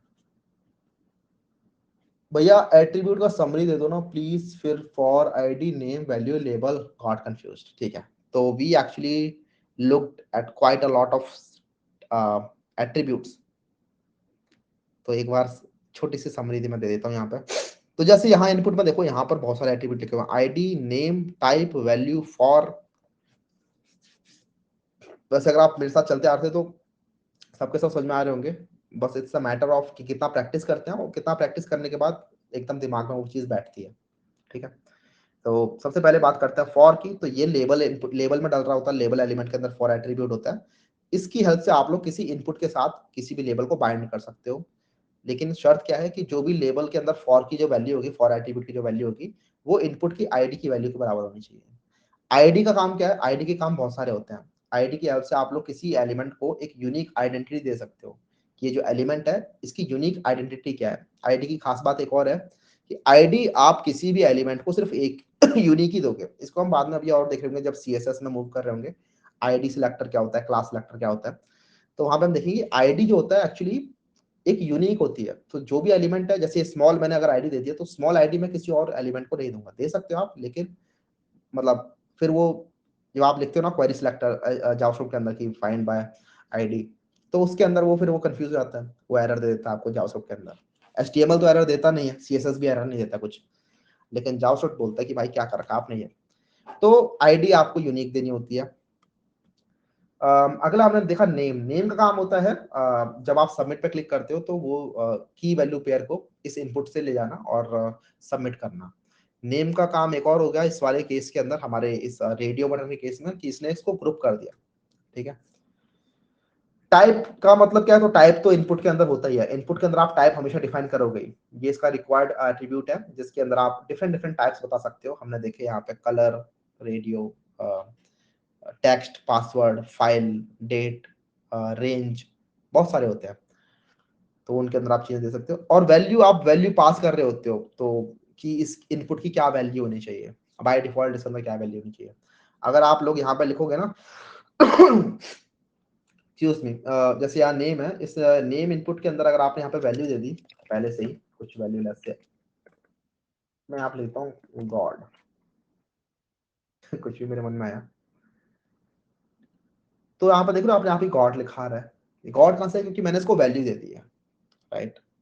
तो वो ये वैल्यू एट्रीब्यूट ही होता है जो सबमिट होते टाइम मिल रहा होता है। जब मैं अब यहाँ पे सबमिट करूंगा तो पहले तो ये सबमिट डॉट एचटीएमएल मुझे बनाना पड़ेगा, तो मैं उसको बनाता नहीं हूँ। इससे अच्छा मैं यहाँ पे इसको हटा ही देता हूँ, सबमिट को हम बाद में देख लेंगे अच्छे से।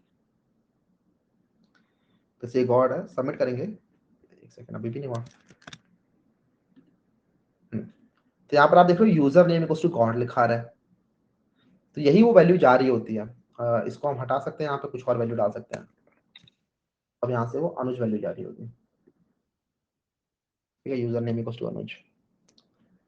तो ये होता है वैल्यू एट्रीब्यूट। तो आई थिंक अब आपको सारे के सारे एट्रीब्यूट समझ में आ रहे होंगे और क्या क्या उनका यूज होता है वो समझ में आ रहा होगा।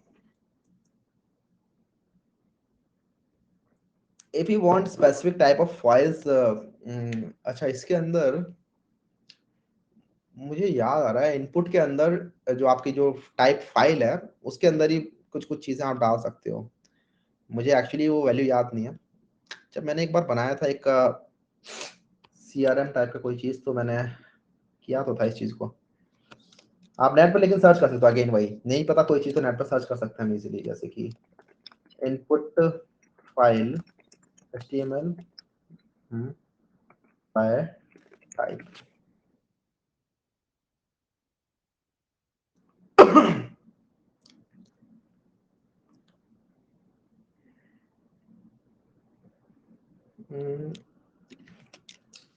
पीडीएफ ओनली,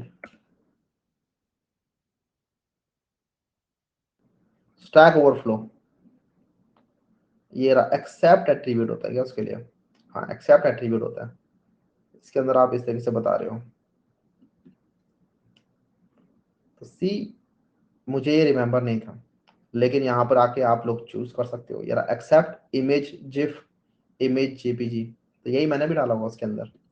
तो ये अगर आप करोगे तो बाकी सारी चीजें हाईलाइट होंगी ही नहीं सिर्फ, और बाकी सारी चीजें आप सिलेक्ट कर भी सकते हैं। सिर्फ इमेज के अंदर जेपीजी या जिफ इमेज सिलेक्ट कर सकते हो। आप लोग क्या बोलते हो, जिफ या गिफ? मैं जिफ बोल रहा होता हूँ। तो इसके लिए एक्सेप्ट एट्रीब्यूट होता है एक, और हर एक इनपुट के अंदर और भी बहुत सारे एट्रीब्यूट होता है, जैसे मैंने आपको बताया नहीं, लेकिन वही है, जो काम पड़ेगा उनका तो आप जाके देखोगे उनको, ठीक है। जैसे कि रेंज एट्रीब्यूट है, उसके अंदर होता है कि रेंज कितनी, कहाँ से स्टार्ट करनी है, मिनिमम मैक्सिमम या फिर लेंथ क्या रखनी है, उसके अंदर और फर्दर एट्रीब्यूट होता है, बहुत सारी चीजें हैं, ठीक है। रैबिट होल है पूरा का पूरा, अगर घुसोगे तो घुसते चले आओगे उसके अंदर।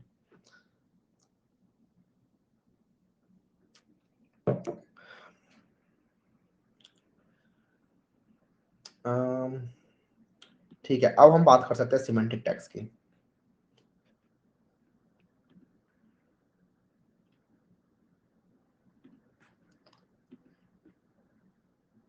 Semantic tags in HTML, writing semantic markup means understanding the hierarchy of your content and how both users and machine will read it. अच्छा नीचे है, ठीक है। Semantic tags का मतलब क्या है? तो आपको अपनी वेबसाइट के अंदर अगर बताना है कि कौन सी चीज क्या है, कौन सा पार्ट हेडिंग है, कौन सा पार्ट फुटर है, कौन सा पार्ट मेन है, इस तरीके की चीज आपको बतानी है अपनी वेबसाइट के अंदर, तो उसके लिए आप सिमेंटिक टैग्स का यूज कर रहे होते हो। सिमेंटिक टैग्स के फायदे क्या है? तो इससे आप एज अ डेवलपर आपको पता चलता है कि मैंने अपनी वेबसाइट को किस किस सेक्शन में डिवाइड किया हुआ है, और साथ में आपकी मशीन या आपका ब्राउजर उसको पता चलता है कि ठीक है, ये वाला पार्ट हेडर है तो इसमें से हेडिंग मिलेगी मुझे इस वेबसाइट के बारे में, ये वाला पार्ट मेन है तो अगर मुझे कभी स्क्रीन रीडर ऑन करना है तो मुझे सिर्फ मेन मेन वाला पार्ट पढ़ना है, ये वाला पार्ट फुटर है तो इसके अंदर मुझे पढ़ना ही नहीं है, इसके अंदर मुझे कुछ और इन्फॉर्मेशन मिल सकती है यूजर की, ठीक है। तो आप लोग चाहो तो बिना सिमेंटिक टैग्स के भी अपनी वेबसाइट बना सकते हो, जैसे कि हमने बनाई भी है, पर्सनल प्रोजेक्ट बनाया, पर्सनल वेबसाइट, उसके अंदर हमने कोई सिमेंटिक टैग्स यूज नहीं किए, और अभी हम सिमेंटिक टैग्स अगर यूज करेंगे भी तो भी वो बिल्कुल वैसे ही दिखाई देगी जैसे पहले दिखाई दे रही थी। बात समझ में आ रही है? फायदा क्या होता है सिमेंटिक टैग्स डिफाइन करने से, कि आपके ब्राउजर को पता चलता है कि किस पार्ट का क्या महत्व है, किस पार्ट से क्या वैल्यू निकल के आ रही है, किस पार्ट को कैसे ट्रीट करना है, और फिर वो ब्राउजर अपने अलग अलग तरीके लगाता है ट्रीट करने के लिए डिफरेंट डिफरेंट सेक्शंस को, ठीक है। तो दिखते सब कुछ वैसे ही है, अभी भी वैसे दिखेंगे जैसे पहले दिख रहे थे, लेकिन आपको पता चल रहा है, जैसे यहाँ पर अगर आप देखोगे तो हमें दिख रहा है कि हाँ, ये वाला जो ऊपर वाला पार्ट है, ये वाला पार्ट हेडिंग पार्ट है, ये वाला पार्ट हो सकता है एक पूरा का पूरा सेक्शन है, येलो वाला जो बन रखा है यहाँ पे, येलो येलो पूरा पार्ट सेक्शन है, इसमें डिफरेंट डिफरेंट सेक्शंस हैं, राइट। नीचे यहाँ पे मैंने फुटर नहीं बना रखा, लेकिन हो सकता है इसमें फुटर हो। तो ये सब चीजें अगर आपको दिखानी है, a semantic element clearly describes its meaning to both the browser and the developer. Example of non-semantic elements are div and span. Div और span जो एलिमेंट होते हैं, या फिर अभी हमने देखे थे इससे पहले कुछ और एलिमेंट्स भी, जैसे कि एक आई एलिमेंट होता है, ये भी नॉन सिमेंटिक है, ठीक है। एक होता है बी एलिमेंट, आई से आप लोग इटैलिसाइज करते हो, बी से आप लोग बोल्ड बना रहे होते हो, these are all non semantic elements. Semantic elements लेकिन इनके कॉरस्पॉन्डिंग जो होता है, आई के कॉरस्पॉन्डिंग होता है आपका ईएम, वहीं पर बी के कॉरस्पॉन्डिंग होता है आपका स्ट्रॉन्ग। कुछ और भी होता है, जैसे फॉर्म एक सिमेंटिक एलिमेंट है, फॉर्म का नाम ही बता रहा है कि ये फॉर्म है। टेबल, टेबल का नाम ही बता रहा है कि ये टेबल है, ठीक है। आर्टिकल, आर्टिकल अभी हम देखेंगे। इसके अलावा और भी बहुत सारे होते हैं जो अभी हम यूज कर रहे होंगे इस वेबसाइट के अंदर। भैया 5 minute for black water break, black water black water के बिना आप लोगों को ठीक है, 5 मिनट का ब्रेक नहीं, 5 मिनट नहीं, 10:28 हो रहा है, 10:30 पे आता है, 2 मिनट का ब्रेक लेते हैं, ठीक है।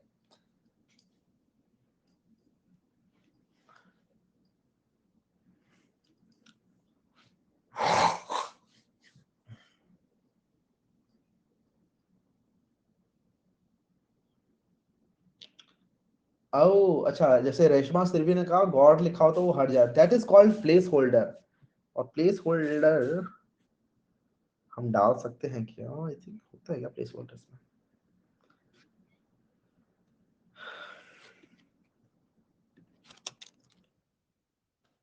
ये रहा, एक second, that is called place holder attribute, ठीक है। अभी 2 मिनट का ब्रेक लेके लोग गए हुए हैं, थोड़ी देर में बताता हूँ मैं आपको क्या होता है ये।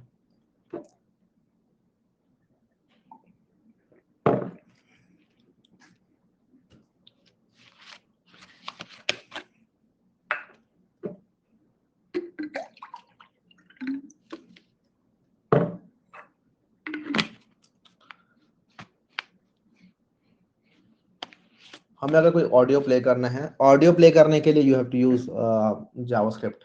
उसके अंदर आप लोग ऑडियो MP3 फाइल का लोकेशन बताते हो एंड देन डॉट प्ले करके फंक्शन होता है, उसके अंदर लाइब्रेरी होती है प्रॉपर। आज लोग बहुत कम आए हैं सर, विद टाइम ऐसे ही होगा। मेरे पिछले बैच के अंदर लास्ट में 20-30 बच्चे आ रहे होते थे। मोटिवेशन कम होते आता है धीरे धीरे करके, और भी चीजें कम हो जाती हैं। आप किसी भी प्लेलिस्ट को देख सकते हो यूट्यूब के अंदर, जितनी प्लेलिस्ट है शुरुआत वाली वीडियो पे होते हैं 5-6 लाख व्यूज, लास्ट में आते आते 5,000 बचते हैं 2,000 बचते हैं। राज सरोज लीडर वाला रोल कैसे मिलेगा? आप दूसरों की हेल्प करते रहो, जितने ज्यादा आप हेल्प करोगे मुझे अगर लगेगा तो मैं आपसे बात कर लूंगा, ठीक है? हेल्पफुल कमेंट्स लिखो यार, दूसरों की हेल्प करो ज्यादा से ज्यादा। आपको नहीं पता कोई, मतलब रिजल्ट पाने के लिए मत करो हेल्प कभी भी। हेल्प करो बस इसलिए कि क्योंकि बस करनी है, ठीक है? डिस्कॉर्ड पे take me on a call at the last of the class when you feel free, I have an emergency. Emergency, wow. इसको लाइक भी कर दे लोगों ने, ठीक है? मोहित शर्मा आप बात कर लेंगे।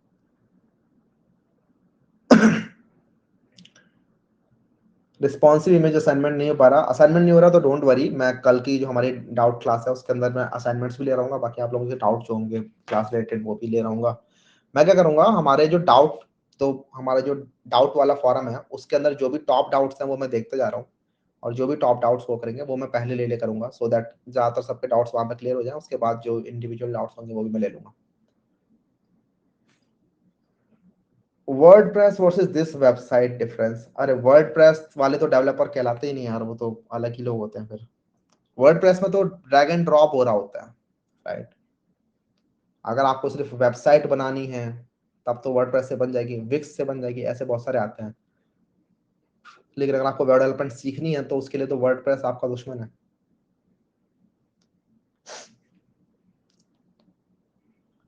Today's lecture was lagging so much. मेरा लैग नहीं कर रहा यार, मे बी इंटरनेट स्पीड अच्छी करो अपनी।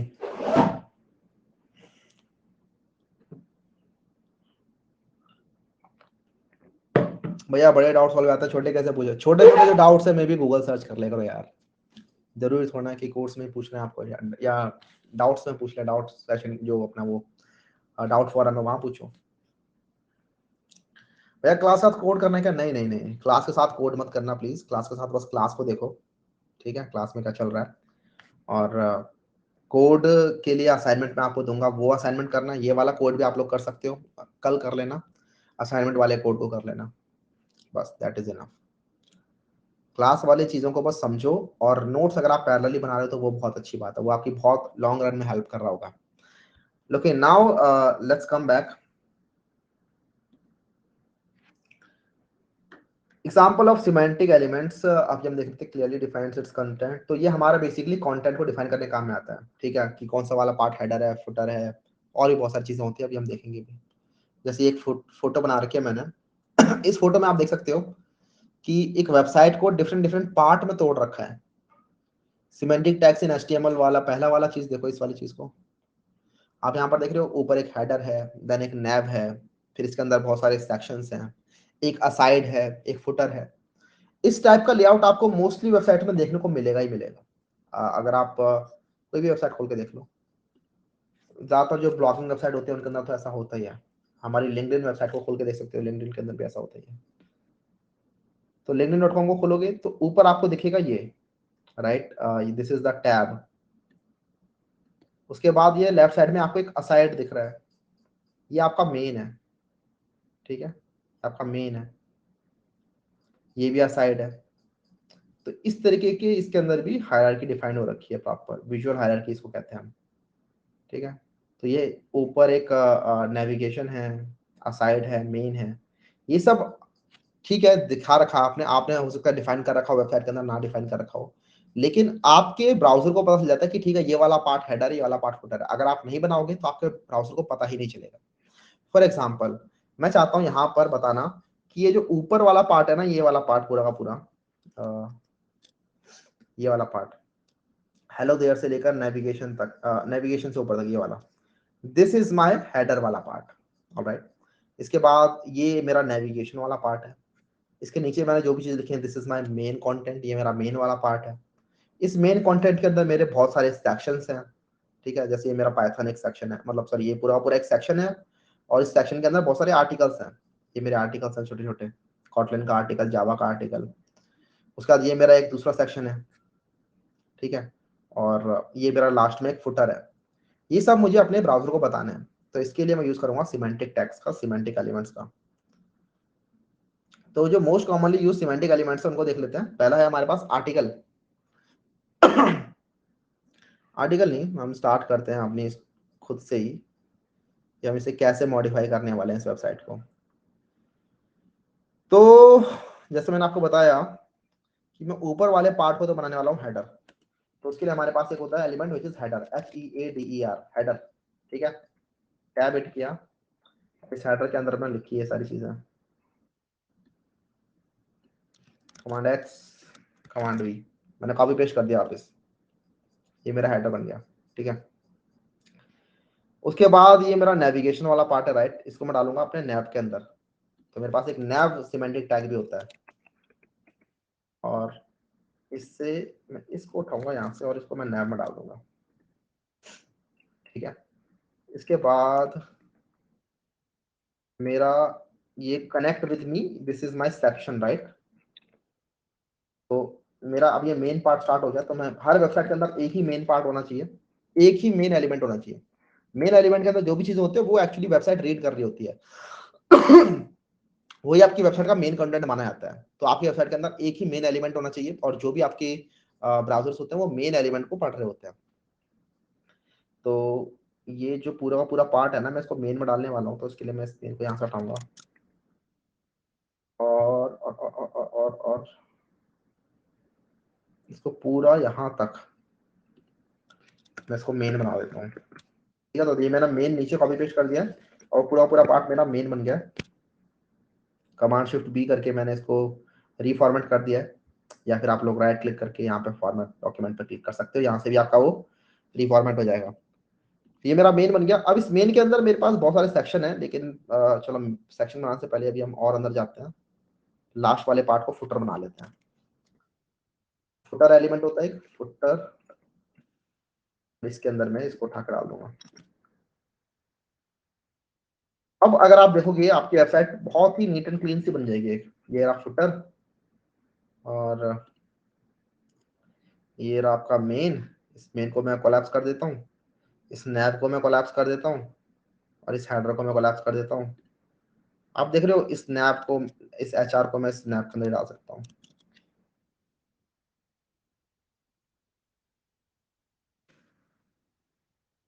देख रहे हो एकदम प्रॉपर स्ट्रक्चर में आ गई आपकी वेबसाइट। हेडर, नैव, मेन, फुटर, ये चारों क्या है? ये चारों चारों सिमेंटिक एलिमेंट्स ही हैं, जो आपकी वेबसाइट को बता रहे हैं कि ये वाले पार्ट का मतलब ये है, ये वाले पार्ट का मतलब ये। अगर आप ये सब नहीं बताते तो आपकी वेबसाइट को पता ही नहीं चल पाता, ठीक है।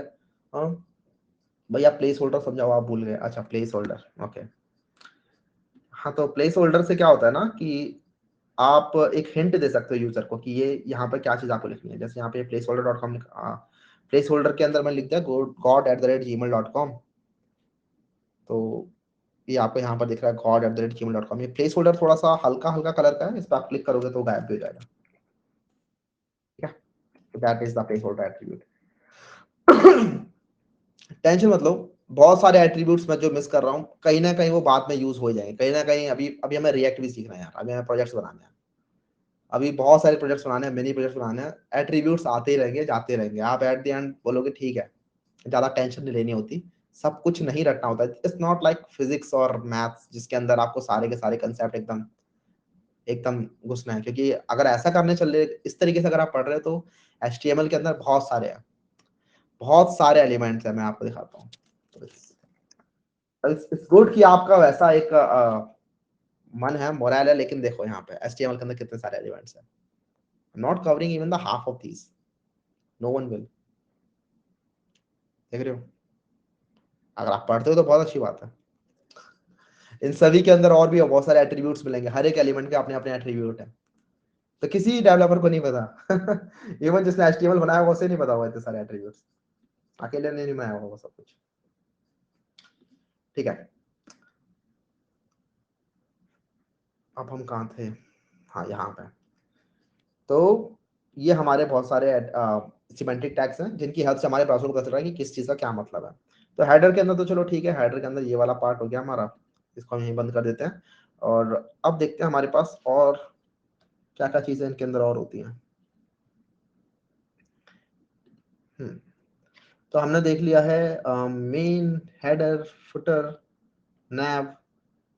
सेक्शन देखते हैं आप, और एक फिगर और फिग कैप्शन होता है। फिगर बेसिकली एक और एलिमेंट होता है जिससे आप लोग अपनी इमेजेस जो भी डाल रहे हो उनको और भी कुछ सेपरेट एंटिटी बना सकते हो। तो जैसे जो भी आपकी इमेजेस है उनको आप बता सकते हो कि ये इमेज जो है, इस इमेज के अंदर ये इमेज वाला पार्ट है और ये इसका कैप्शन वाला पार्ट है, ठीक है। तो फॉर एग्जांपल हमारे हेडर में अगर आप देखोगे तो मैंने ये एक इमेज बनाई है, राइट, और इसके नीचे मैंने इसका नाम लिखा है, कुछ अपना नाम लिखा है। तो यहाँ पे आप इसे फिगर में डाल सकते हो, फिगर एलिमेंट के अंदर। फिगर एलिमेंट कुछ चेंज नहीं करेगा, इवन अभी भी हमारी वेबसाइट वैसी की वैसे ही है। आप देखो यहाँ पे कुछ भी चेंज नहीं हुआ है वेबसाइट के अंदर, अभी भी वैसे की वैसे ही है।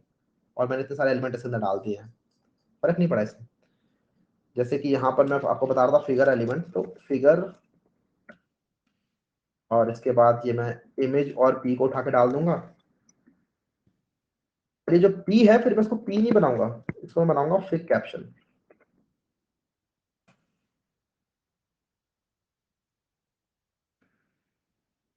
इससे अपने आप ही वो ये फिगर का कैप्शन बन गया है, ठीक है। तो बेसिकली इमेज के नीचे जो कैप्शन होता है वो फिग कैप्शन की हेल्प से आता है। फिगर के अंदर यूज करना सेंस बनाता है ये। बाकी आप लिख तो कहीं भी सकते हो, HTML एरर नहीं देगा आपको। तो दीज आर सिमेंटिक टैग्स, लेकिन ठीक है। नैप देख लिया हमने, अगला क्या बच गया हमारा, सेक्शन देखते हैं। तो हमारे मेन के अंदर बहुत सारे सेक्शंस हैं। सेक्शन क्या होते हैं, तो एक बड़ा सेक्शन जो है, एक पूरी वेबसाइट, आपकी वेबसाइट के अंदर आप डिफरेंट डिफरेंट सेक्शन में तोड़ सकते हैं अपनी वेबसाइट को, राइट।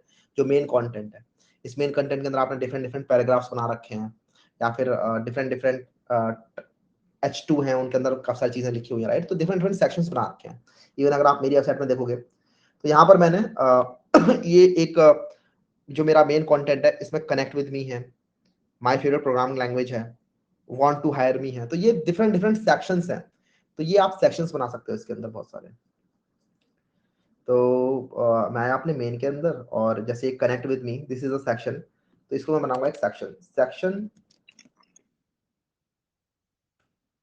और ये जो पूरा पार्ट है, from this H2 to this, ये मैं सेक्शन के अंदर डाल दूंगा इस तरीके से, ठीक है। उसके बाद एक और सेक्शन है इसके अंदर नीचे, प्रोग्रामिंग लैंग्वेज वाला सेक्शन, राइट। तो मैं इस सेक्शन को पूरा कॉपी करूंगा। एक सेकेंड। कॉपी करने के लिए अपना कर्सर यहाँ रखो और फिर नीचे आओ, और जहां आपको लगता है कर्सर खत्म हो गया, वहां पर शिफ्ट दबा के कर्सर को क्लिक कर दो और फिर कट करके पेस्ट कर दो ऐसे।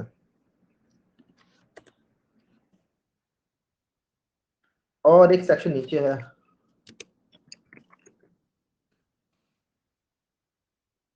ये H2, और ये पूरा पूरा फॉर्म जो है वो इसी के अंदर आ जाएगा।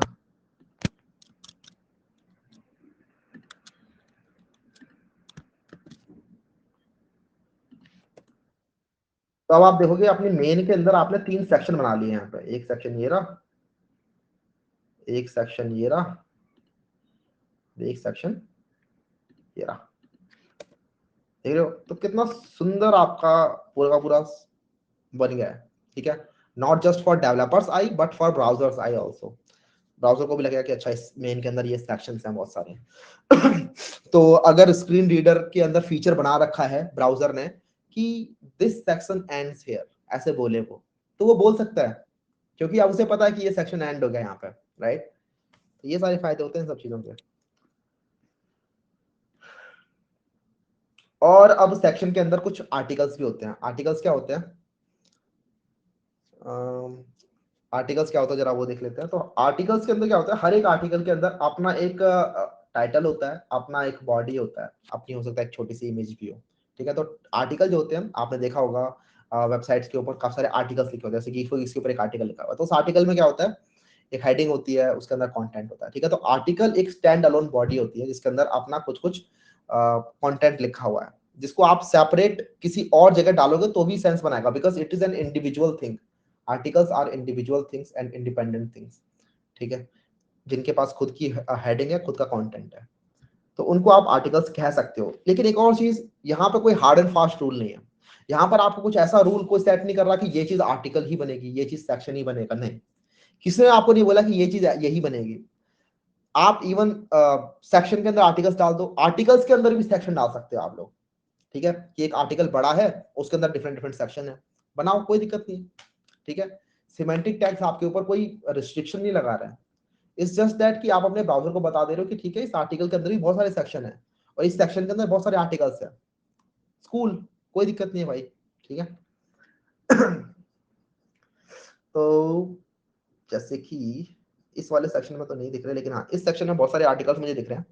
जैसे आप देखो कि हमारे पास ये एक H3 है और उसके पास एक इमेज है और एक टेक्स्ट है, तो this can be an article, right. मैं क्या कहना चाह रहा हूँ, आर्टिकल क्या हो सकता है, तो ये वाला पार्ट जिसके अंदर पाइथन है, इमेज है और ये सब है, this small thing, this can be an article. Then ये कॉटलिन और ये सब, ये भी एक आर्टिकल बन सकता है, राइट। तो इसको हम एक आर्टिकल में डाल देते हैं, आर्टिकल, एंड देन मैंने यहाँ से इसको क्या कट, इसको पेस्ट, एक आर्टिकल हो गया। उसके बाद एक और आर्टिकल, मैंने यहाँ से क्या कट और पेस्ट।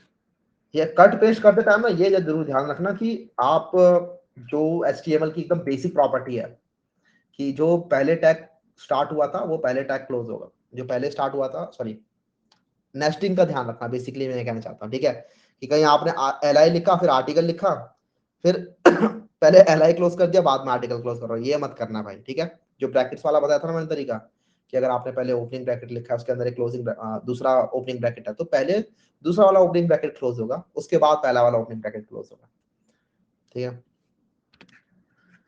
तो ये तो बेसिक ऑफ HTML है, basic of any programming language है ये तो। इसके बाद हमारा एक और आर्टिकल है,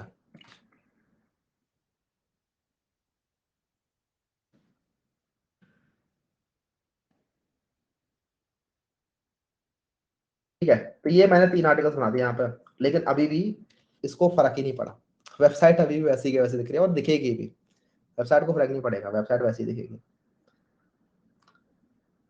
बस, लेकिन हमारे ब्राउजर को पता चल गया है, ठीक है। अब हम देख लेते हैं हमारे और क्या क्या बच गए हैं एलिमेंट्स। तो हमने देख लिया आर्टिकल को, हमने देखा फिग कैप्शन और फिगर को, हमने देखा सेक्शन को, हमारा एक असाइड बच गया है। असाइड बेसिकली बताने काम में आता है कि ये वाला पार्ट मेन फ्लो के अंदर नहीं है। जैसे हमने जो लिंक्डइन का एग्जांपल देखा था अभी, लिंक्डइन के अंदर आपने देखा था ये लेफ्ट में ये असाइड है, राइट, कुछ है चीज जो साइड में है। सिमिलरली यहाँ भी एक चीज साइड में है, this is not the part of main content. तो इस टाइप की चीजों को हम कहते हैं असाइड। लेकिन ये असाइड आप बनाओगे कैसे? अगर मैं यहाँ पे लिख दूंगा किसी चीज को असाइड, तो क्या वो असाइड बन जाएगी? नहीं, बिल्कुल नहीं बनेगी। मैं कहना चाहता हूँ फॉर एग्जाम्पल हमारी इस वेबसाइट के अंदर कोई असाइड वाली चीज है। फॉर एग्जाम्पल मैं चाहता हूँ कि ये जो कनेक्ट विद मी वाला पार्ट है ना, इसको हो सकता है मैं साइड में पूरे टाइम दिखाना चाहूँ, राइट। तो इसको मैं हो सकता है असाइड बनाना चाहूँ कि ये साइड में दिखे पूरे टाइम, तो इसको मैं असाइड में डाल सकता हूँ। लेकिन असाइड में डालने से ये साइड में नहीं आएगा। असाइड कहने का मतलब ये नहीं कि असाइड में आ जाएगा, नहीं, इसका मतलब ये है कि ये मेन कंटेंट के बाहर है। तो मैं क्या कर सकता हूँ, मैं बताता हूँ आपको कि ये वाला जो पूरा का पूरा मैंने एक सेक्शन बनाया ना, ये वाला सेक्शन, इस सेक्शन को मैं यहाँ से मेन से कट करता हूँ, ठीक है। और यहाँ पे मैं बनाता हूँ एक असाइड, असाइड के अंदर मैं कर देता हूँ उसको पेस्ट। तो मैंने कनेक्ट विद मी वाले पार्ट को असाइड में डाल दिया है और मैं चाहता हूँ कि ये साइड में दिखे पूरे टाइम।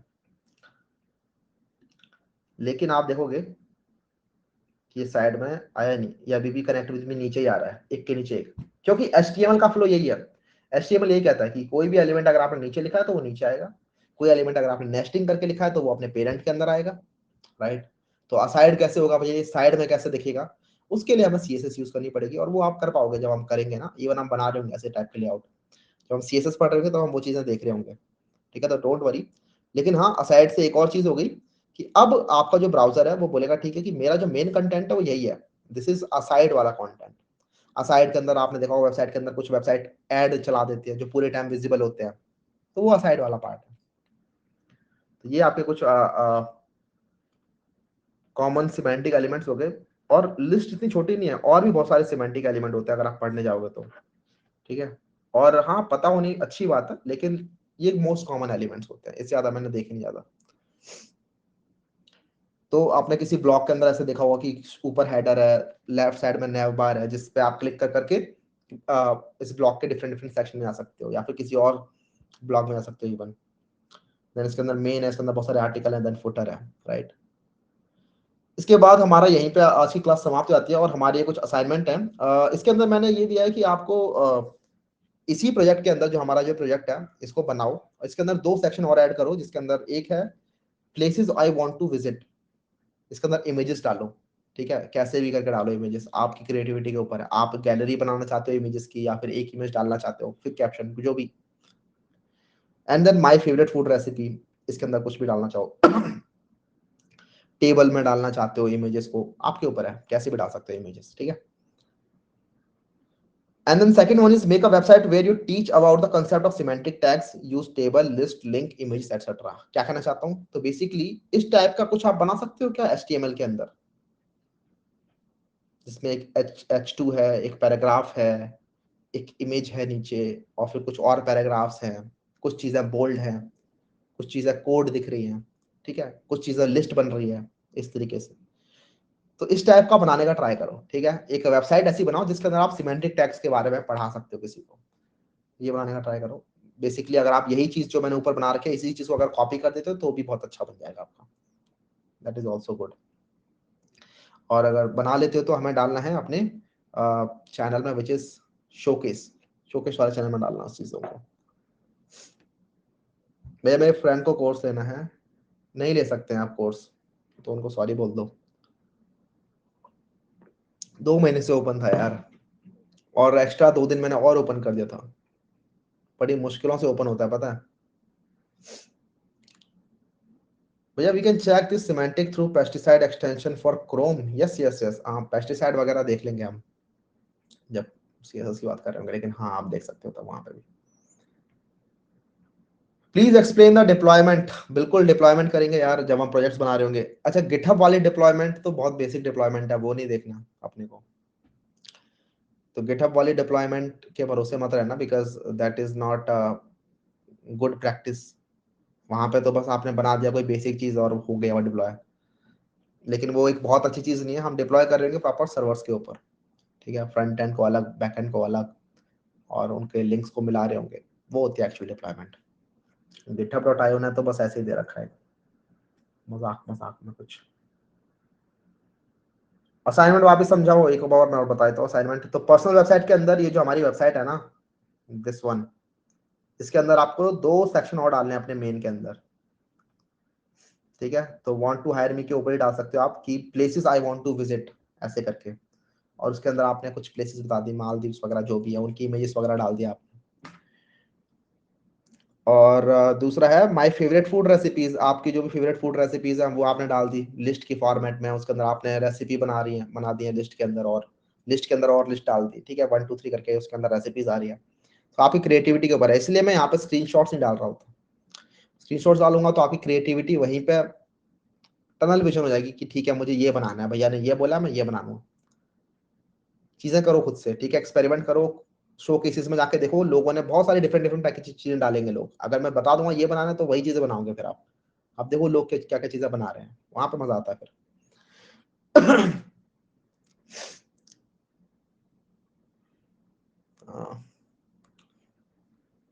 मार्जिन सेट करना बता दीजिए प्लीज, CSS में पढ़ेंगे ये सब,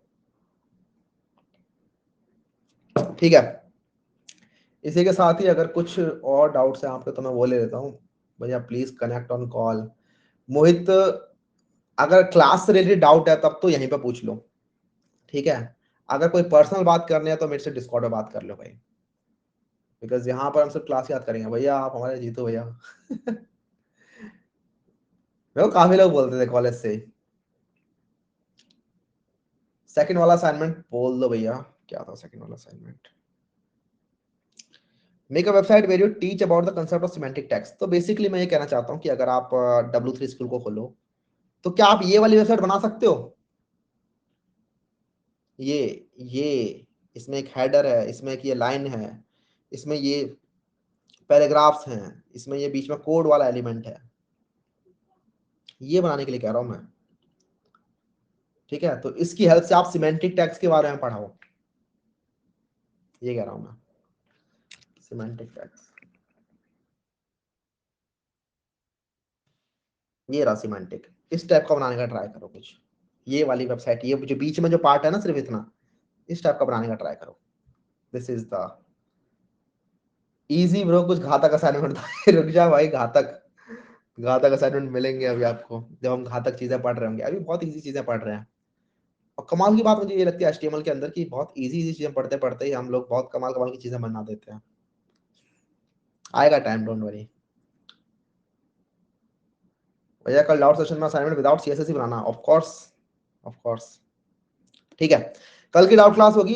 कल सैटरडे है, सैटरडे को हमारी अगेन वही 9 बजे डाउट क्लास होगी। किसी और को कोई भी डाउट हो किसी भी टाइप का, आप लोग डाउट सेशन पूछो। बैच लीडर बनना है तो हेल्प करते रहो बस दूसरों की, बस। एक्स्ट्रा कुछ और परमिशन मिल जाती है बैच लीडर बनने के साथ साथ, और गुडीज वगैरह देख लेते हैं। मतलब मैंने किसी को कुछ प्रॉमिस नहीं किया, लेकिन अगेन वही, it pays to be good, जैसे कहते हैं क्रेड वाले, pays to be good, right. कहीं ना कोई चीज हेल्प कर ही देती है। ठीक है, आई थिंक यहाँ पर हम खत्म कर सकते हैं। 1 साल है या लाइफ टाइम? 1 साल है इस कोर्स की वैलिडिटी। इस कोर्स 1 साल के बाद तो वैसे भी काफी सारी चीजें आउटडेट हो जाएंगी, फिर और दूसरा कोर्स आ जाएगा हमारा। ठीक है, alright then, good night. Mohit Sharma again कह रहा है भाई देखो, अगर आपको ज्यादा डाउट है तो पर्सनल कॉल कर लो मुझे। ठीक है, बाय बाय।